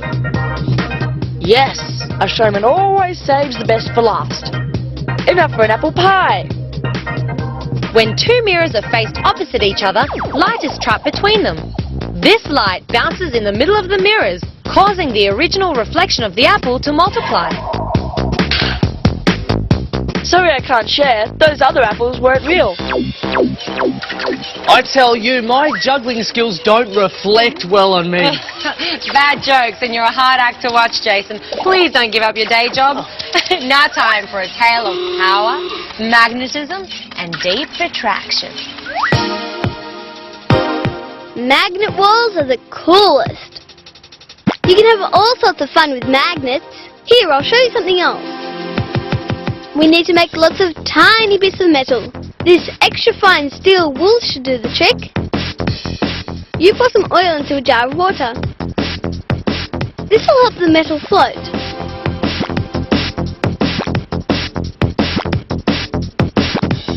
Okay, pour in the metal. Give it a good stir.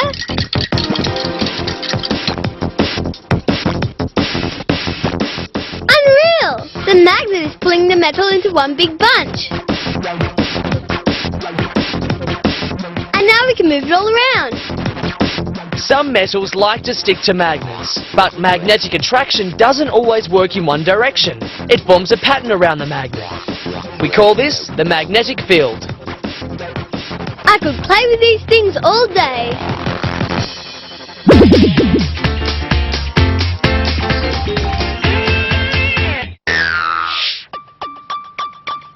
Hey, what's that on my book? No, it's not rain. It's definitely wet though. I'm baffled.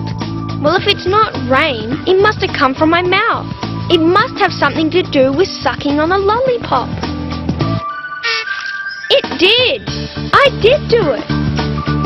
I've got this fun water squirter in my mouth.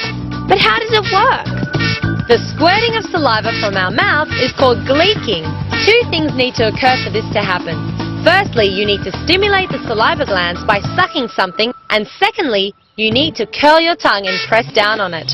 The saliva glands under the tongue squirt when the muscles around them are compressed. Gleeking usually happens accidentally, but you can learn to do it on purpose. But it takes some practice. If only gleeking was an Olympic sport, I'd be a gold medal winner for sure. Oh, that's gross. But I reckon the gleeking games would draw a huge crowd. And before you even think about trying it, I'm going to cross straight to Ben for his stunning conclusion to the case of Pugsy the missing guinea pig. As you may have read, Pugsy the guinea pig has been snatched from his hutch. This paper could hold a clue. The old baking soda method. Very cunning. Just watch what happens when I paint the paper with a bit of grape juice. To make invisible ink, you need to mix equal parts of baking soda and water. A chemical reaction occurs when the acid in the juice meets the baking soda. This reaction forms a colour and in turn reveals the once invisible writing. Now what is my informant telling me? It's a map showing the house where the culprit lives. I think it's time I visited those suspects again. Thank you once again for joining me. The case has been solved. My informant has tried to lead me up the garden path with clues that don't add up. The first secret message said the subject was a boy.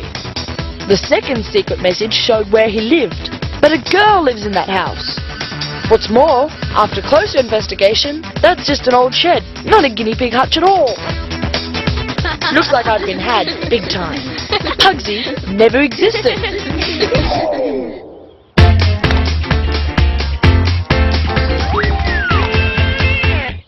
Base to Blake. Base to Blake. Come in, Blake. What's wrong with this thing? Can you hear me? No, nothing. Looks like the fun's over.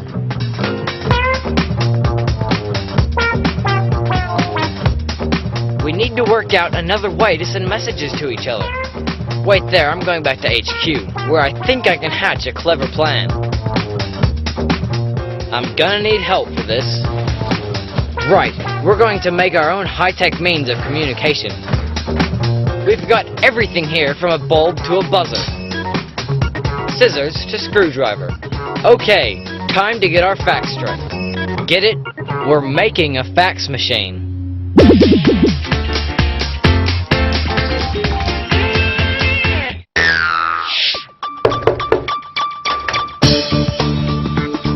Oh, it's Margot, and she's remembered my birthday. Thanks. These flowers didn't last long. What a shame. Hold your nose, the water really smells. There's got to be a way to make my birthday flowers last longer. Let's try to find it. We've got water, 5 vases, scissors, tape, vinegar, sugar, bleach, and my birthday flowers. Pour the same amount of water into the vases. If I cut the stems at an angle, it'll help the flowers draw up more water. And removing excess leaves will keep the water cleaner. Now to find the magic ingredient that will make my flowers last longer. First, we'll add a teaspoon of sugar to one vase. This one gets some vinegar. An aspirin tablet to the third vase. A dash of bleach into the next vase. And the last one will be just plain water. Okay, let's see how they're looking. Water, okay. Bleach, great. Aspirin, wilting. Vinegar, dying. And and the one in the sugar is still fresh. Sugar is food for the flower, so when it's added to the water, the flower lives longer. But flowers also need clean water. Bleach kills the bacteria that harm the flower and cause that gross smell, while the aspirin and vinegar didn't give the flowers any food, so they died sooner. And what's good for our flowers has to be good for us.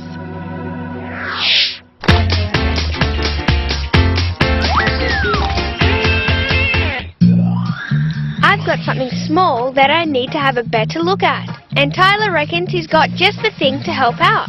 All we need is a jar with our little specimen in it. Lots of plastic wrap placed over the top of the jar to form a well. And last but not least, some water. Time for a closer look. Unreal! It makes my little friend look really big.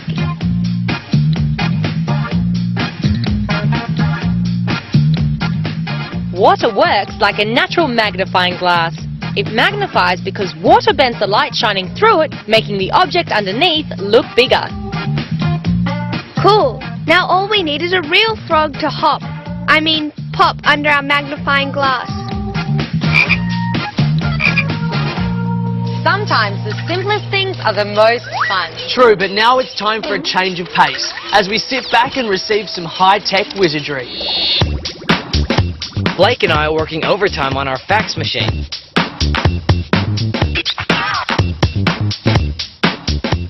We need 2 lots of everything, so we can make 1 fax to send and 1 to receive. I've marked up 8 strips of card, the same length and width. Blake can cut them out, while I go to work on our scanners. The main feature of these is a square with a smaller square in the center. There! Now we need arms for our scanners, the same size as our yellow strips. While Blake's hard at it with the ruler, I'm ready to put the scanners together.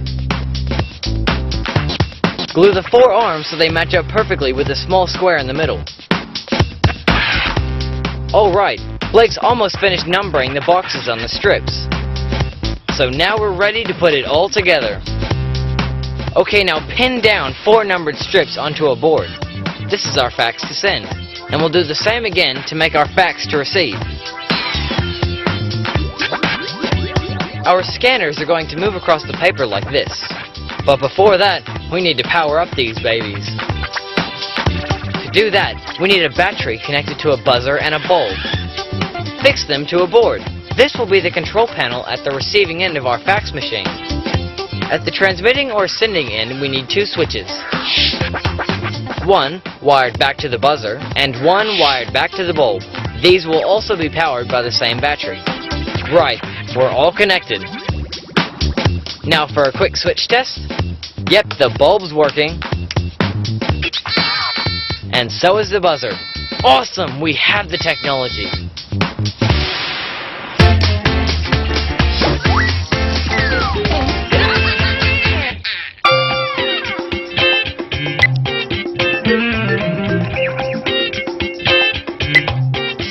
Ben aren't going to be happy because I need my stopwatch back. So time's up for their game of 10-second speed chess. Wait a sec, I think I know exactly how to solve this little problem. Okay, this won't take much time at all. I'm going to make them their own stopwatch. All I have to do is tape a ruler to the table. Fill a lid with clay so that it becomes really heavy. Next, thread some string around a tack at the end of the ruler and fix the other end to the lid with some more clay. There, I've made a pendulum. I want every swing back and forth to take 1 second. Sonam will be timekeeper. 1, 2, 3... Nah, too slow. It should have swung 6 times. I'll just pull the lid up. That'll make the pendulum swing faster. Let's see now. 1, 2, 3, 4. Brilliant! Each swing back and forth timed out to 1 second. Pendulums have been used to keep clocks on time for hundreds of years. A pendulum swings at a constant rate. This means that once the swing has been set to take 1 second, every swing after that will also time out to 1 second. Right, I've tied the pendulum off, so now it's back to the game. All they have to do is count 10 swings a turn. Good luck! 1, 2, 3, 4. No, that's checkmate.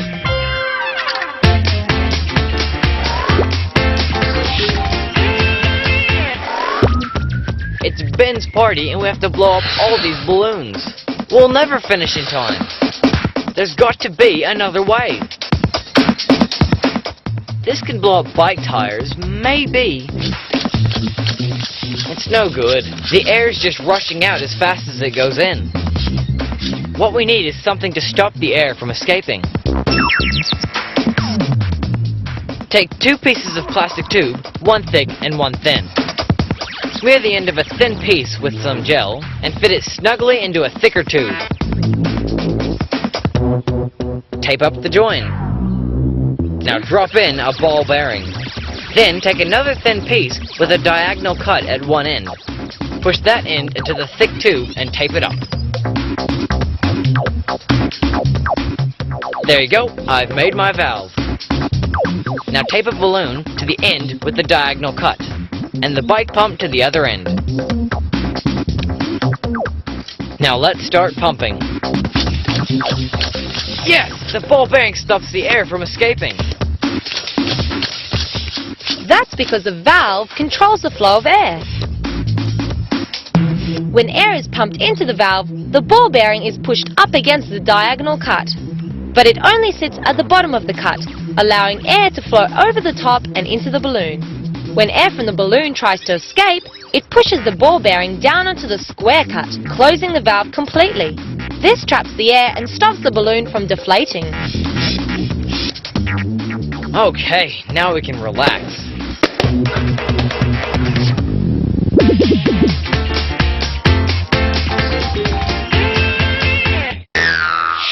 Okay, our homemade fax machine is ready to go. We can begin our mission for transmission. Now we both start at the same spot. When the buzzer sounds, that's Blake's cue to move to the next square. This way we can keep the same pace as I scan the paper. When I hit part of the image I'm sending, I'll switch on the bulb. All Blake has to do is color on the square using his scanner. Before long, the picture will be revealed. Okay, now that's clear, let's give it a go. I'm going to send this smiley face, which should be happily received at the other end by Blake. Our scanners are set in the start position. So a flick of the buzzer switch, and the transmission is underway. I've got lots of blank squares to get through. So there's a lot of buzzing and fast scanning going on. I hope Blake's keeping up. Finally, my scanner's showing some black. It's time for the light bulb and a spot of coloring in. The word fax is short for facsimile, which means an exact copy. This handmade fax machine works pretty much like the real thing, relying on a scanner to detect the amount of black ink in each row of tiny squares. While Tyler and Blake's fax can only scan and receive one square at a time, it's amazing how even the most complicated concept can have a simple explanation. Okay, our transmission has ended. Now we can face the fax. Yes, a perfect printout. Blake really makes a very good copycat. And to think we used to communicate with carrier pigeons. Life has really sped up thanks to technology. And speaking of speed, time really does fly when you're having fun. We've got to say goodbye for now. Hope you enjoyed the ride. See you next time.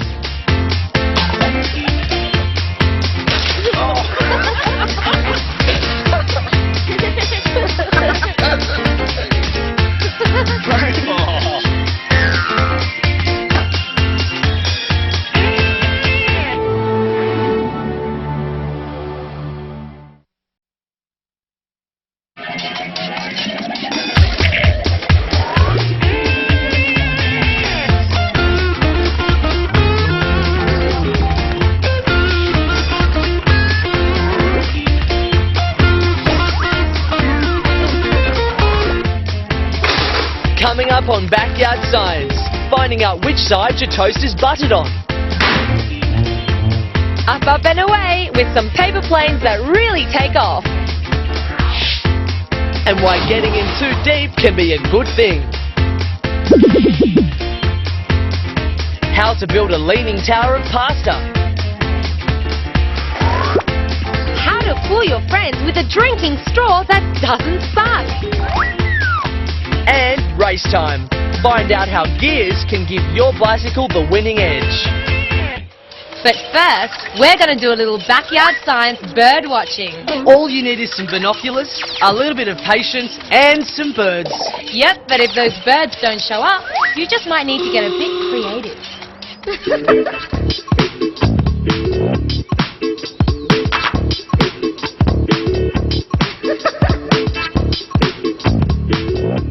We've got so many different birds in our backyard, but they never stay still long enough for me to find out what they are.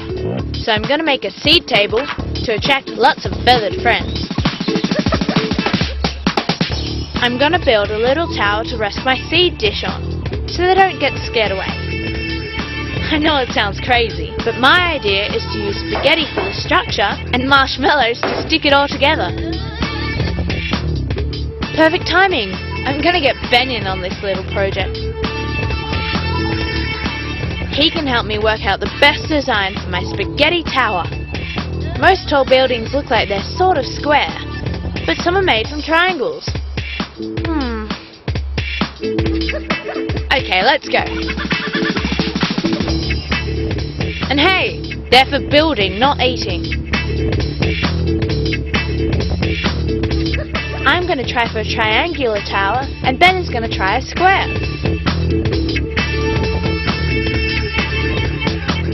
If we start with lots of spaghetti at the bottom, it should hold up the top.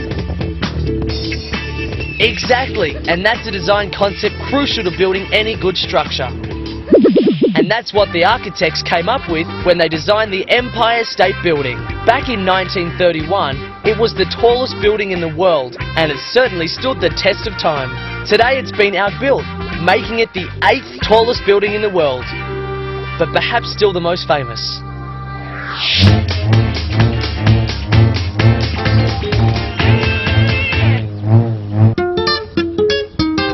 Snack time for Liam, James and me. I think we need some food.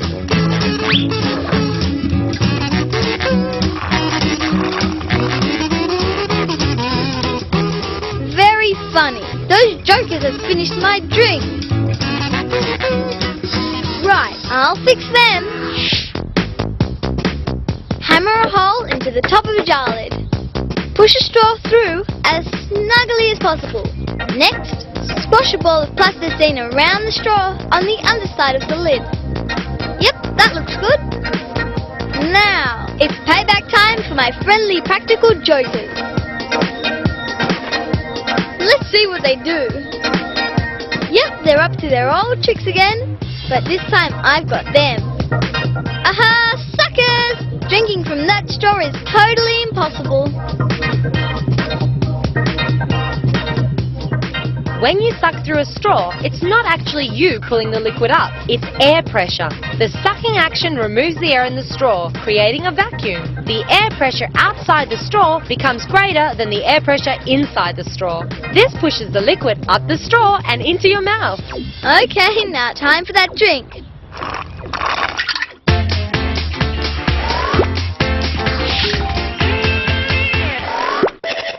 The FA Cup final and Beckham is lining up the shots. He shoots, he wins! He might have won, but we'll both be losers if this storm catches us. It's close. You can tell how close by counting. Light travels much faster than sound, so we see the flash straight away, but sound only travels at about 300 meters a second. 1 1,000, 2 1,000, 3 1,000. 3 seconds. That's 3 times 300 meters. It's less than a kilometer away. When the lightning and thunder happen at the same time, it's right on top of you. So what are you going to do? Climb a tall tree? No. Lightning strikes the tallest thing around. Why are you hiding there in the cave? That's not right either. Lightning can travel into caves. Why is he hugging me? Don't get too close. No, not a good idea. Lightning can travel through bodies. Well, what can you do? The best thing to do in an open area is crouch down by yourself in the lowest spot you can find. That way something higher will get struck by lightning first. Lightning happens when the difference in the electric charges between the cloud and the ground reaches millions of volts. A lightning flash lasts for only a tiny fraction of a second. But in that time, the air is heated to about 3 times the temperature of the sun's surface. That makes the air expand for just an instant before it crashes back. That makes a sound wave that we hear as a huge clap of thunder. Ooh, if I thought there was a thunderstorm on the way, I'd be heading for the nearest building. Good idea, Dana, but I'm not sure I'd be sheltering in Genevieve and Ben's shaky old structure. This building assignment is fun, but I think we've gone as high as we can with our towers. Let's see who's built the tallest one. Drum roll, please. And the winner is Ben the Builder. But now for the big test. Will it support the seed dish? Looks like I'm not a very good master builder. Ben, I know this is mean, but your tower's got to be able to withstand a backyard ball attack. Uh-oh.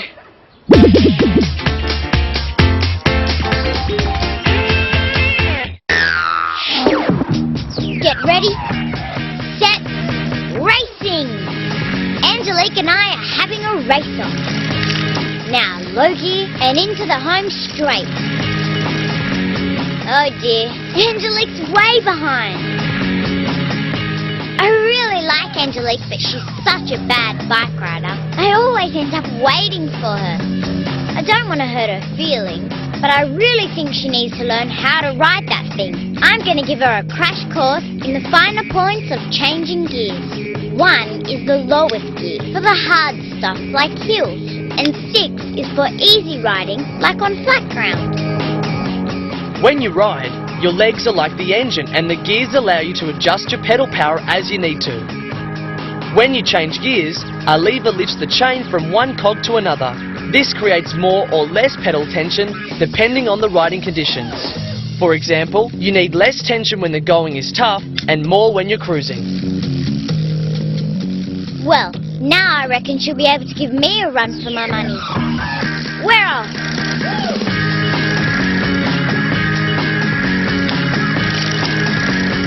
Uh-oh, she's using the gears.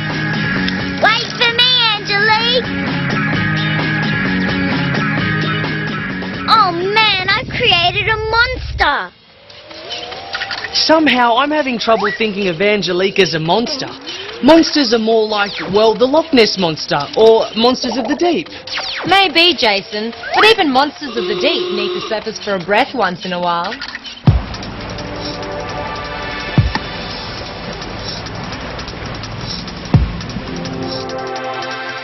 When you've got a watery backyard, and you live in a really cold part of the world, you see some amazing things in the water. Ice flows for one. But my favorite? Whales. There's one. Look, it's splattering. Must have swallowed a lungful of seawater. He doesn't know what I'm talking about. I'm sure he thinks that whale is coughing its lungs up. But I know it's not coughing.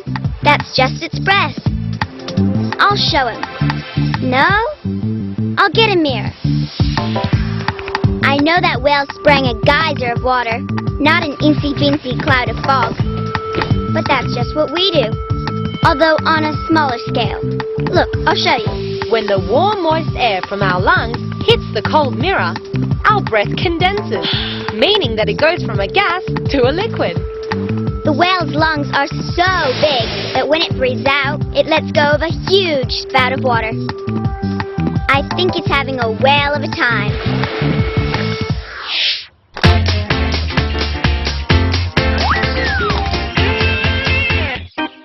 I want to put the right number of candles on my dad's birthday cake, but he won't tell me how old he is. He says he's as old as a middle-aged tree. But how old are these trees? One way to find out how old trees are is to count the tree rings. 1 ring for each year. This tree doesn't look middle-aged, but I know a trick. This book says that slow-growing trees expand around the middle at about 2.5 centimetres a year. All I have to do is measure around the trunk of a medium-sized tree. So, if I take the distance around the middle, divide it by the amount it expands each year, then I know how old it is. Palms and fast growers like conifers and eucalypts don't follow Daniela's rule. But it's perfect for trees that grow at a medium rate, such as oaks and elms. I've got it! If Dad's as old as this tree, tape measure, note the distance around the tree,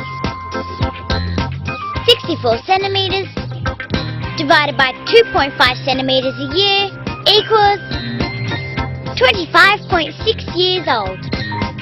I'm sure my dad's older than that. Maybe I should have measured his middle-age spread instead of the trees.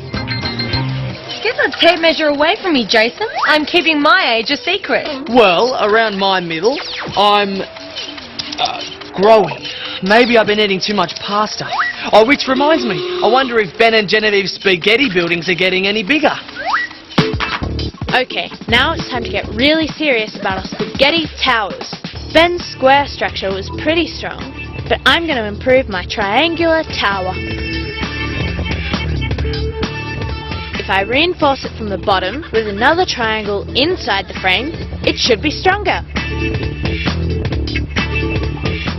That's exactly the right idea, and the reason is that gravity is always pulling things down towards the Earth. So, for a structure to resist gravity, it needs a sturdy support base for balance. Time to get set up for a spot of bird watching now.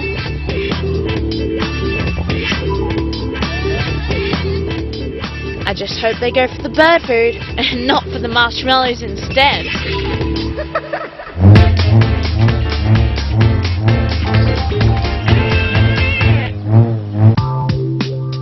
Bonus! Sunday morning. No school and lots of food to eat. Not funny. Oh, great. Fluff stuck to the butter side of my toast. It's just my luck that it didn't land butter side up. Or is there more to it than just luck? Let's see. Again, it fell with the butter side down. I'm going to find out why. Okay, I've got a piece of cardboard with 2 columns drawn out. One for butter up and one for butter down. This way I can keep track of all my landings. Right, that's 1 for butter up. 1 for down. It's even for now. This is busy work. That's interesting. My toast landed butter side down 13 times, and only 7 times butter side up. Maybe the butter makes the toast heavier and pulls it face down. We'll soon find out.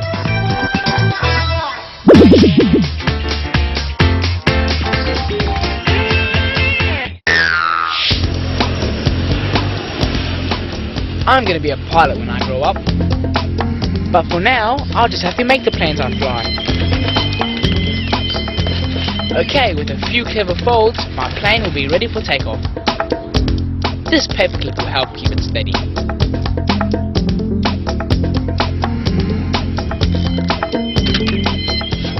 Not bad. But Chani thinks she can do better. What's she doing with those scissors? I see. She's cutting 2 little flaps in the wings. And now she's folding them up. This is an impressive plane. I can't wait to see how it flies. Okay, I'm standing by for the landing. Ready, set, fly! Yes, that was fantastic!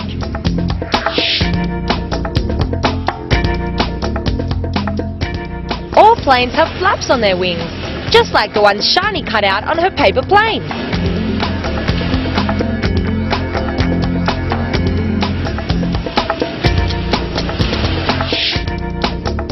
Cool!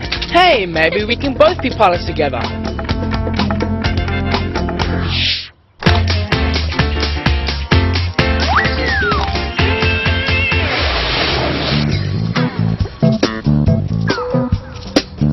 Bombing is the best, but we always have to make sure that we're doing it in the deep end.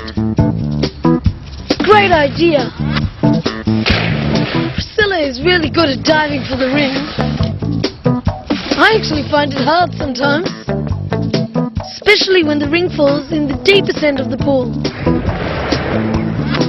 Nope, can't get it. No, can't get down there. I know, these flippers will help. Yes, it's mine. What's wrong with my ears? They're popping. Oh, where's Priscilla going? Better find out what she's up to. What's she doing with that? She says it's a pressure bottle. Now she's filling it up with water. Can't see how that will be interesting. Wow, cool. The bottle has got 3 holes in it and the water's shooting out like a fountain. And look, the water spout at the bottom has the most force. That's because the water at the bottom is under the highest pressure from the weight of the water pushing down above it. As the water runs out, the spurts get smaller because there is less pressure. So the deeper you swim, the more water pressure there is. That's why Lucas found it hard to push his way down to the bottom. And it's also why his ears were hurting. The deeper you go, the more pressure there is on these sensitive organs. Now that really has relieved the pressure. Those guys always come through with the goods when they're under pressure. Nice stuff. Now it's time to get back to the kitchen and see how John's falling toast is faring. Right, more toast. I'm going to get to the bottom of this toast landing butter side down if it's the last thing I do. Now what if I only pretend to have butter on it and put a star where the butter would go? This way I can find out whether it really is the butter's fault or something else altogether. Right, I'm off again.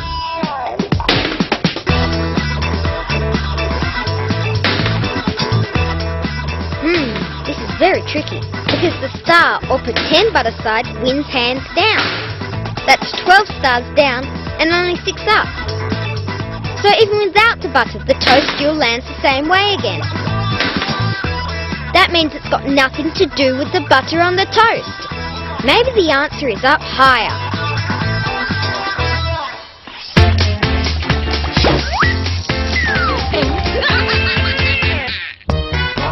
Sonam and I want to blow up the biggest balloons possible. So we need to find out what kind of air is better for the job, hot or cold. Right, time to see how our balloon measures up. There, that's 68.5 centimeters. Blown up with nice warm air from Sonam. Now inside, so we can pop our balloon in the freezer. All we have to do is wait. Time to take our balloon out. Looks a lot smaller. Okay, let's see. 46 centimeters. That's a big 22 centimeters smaller than a hot air balloon. Hang on, maybe it's just smaller because some of the air escaped. I thought of something we can do to find out. I need an empty plastic bottle. This one's half full, so drink up. Place the balloon over the top of the bottle. Now I need some warm water in a saucepan. Okay, I'm back. Drum roll as I place the bottle in the warm water. Brilliant! The balloon is starting to blow up.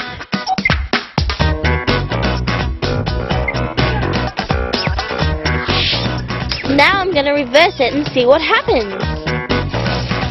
I'll fill the bottle up with warm water and let it heat up.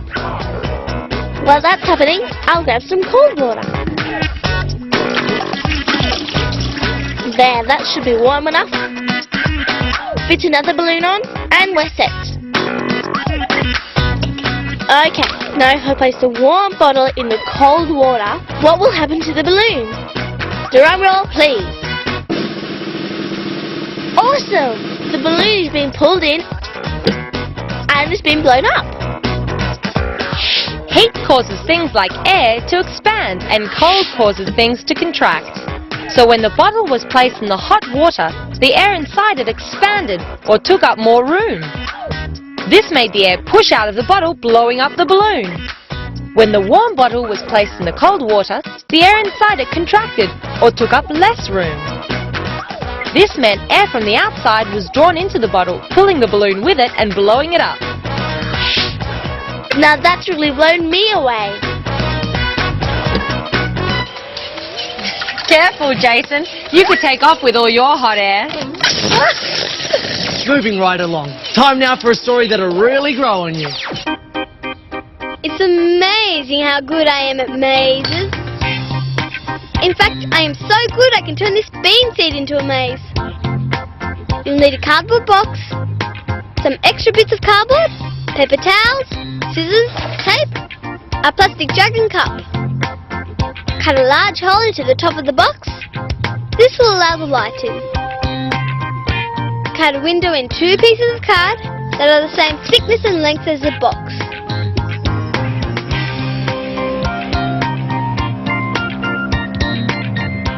Fit 1 piece of the card into the box and tape it down.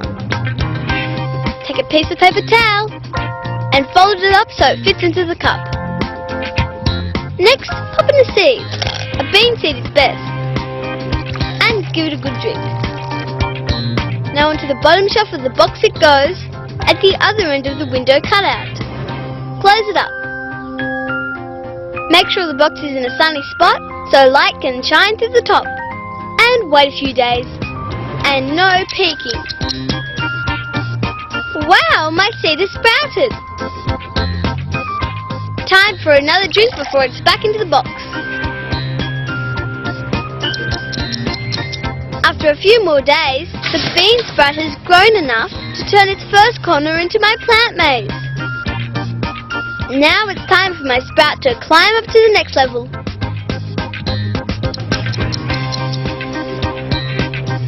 I love this plant maze. Look how it's followed the path through the windows and almost out the top. This fantastic maze works because plants need light to grow. Margot's bean sprout was placed at the opposite end of the light source, so in order to get to that light, it had to grow by bending its stem. That's why you see those amazing rainforest vines and trees pushing their way up to the sun out of a dense forest below. A living maze! Now this is more fun than anything in the pages of a book. That was great fun, wasn't it? Yeah. Now, John's been hard at work in the kitchen, buttering furiously in search of the truth behind falling toast. Now it's crunch time. Okay, my test to see why toast mostly lands butter side down continues. I've got this idea that height might have something to do with it. Sonam, you look so crazy, but at least I can reach. Slice number 1. Down you fly. 2, 3, 4, 5. I can't believe it. The toast has nearly always landed butter side up. As the toast falls, it spins around. When it's dropped from waist height, it only has time for a half turn. So if it starts butter side up, it will land butter side down. When it's dropped from a greater height, it can make a full tumble turn, starting from butter side up, landing butter side up again. I just hope I'm not in trouble for playing with my food. He had a suspicion and it was right. Yeah, good thing. Otherwise he'd have to eat his worst, not just his toast. That's all we have time for now. See you soon.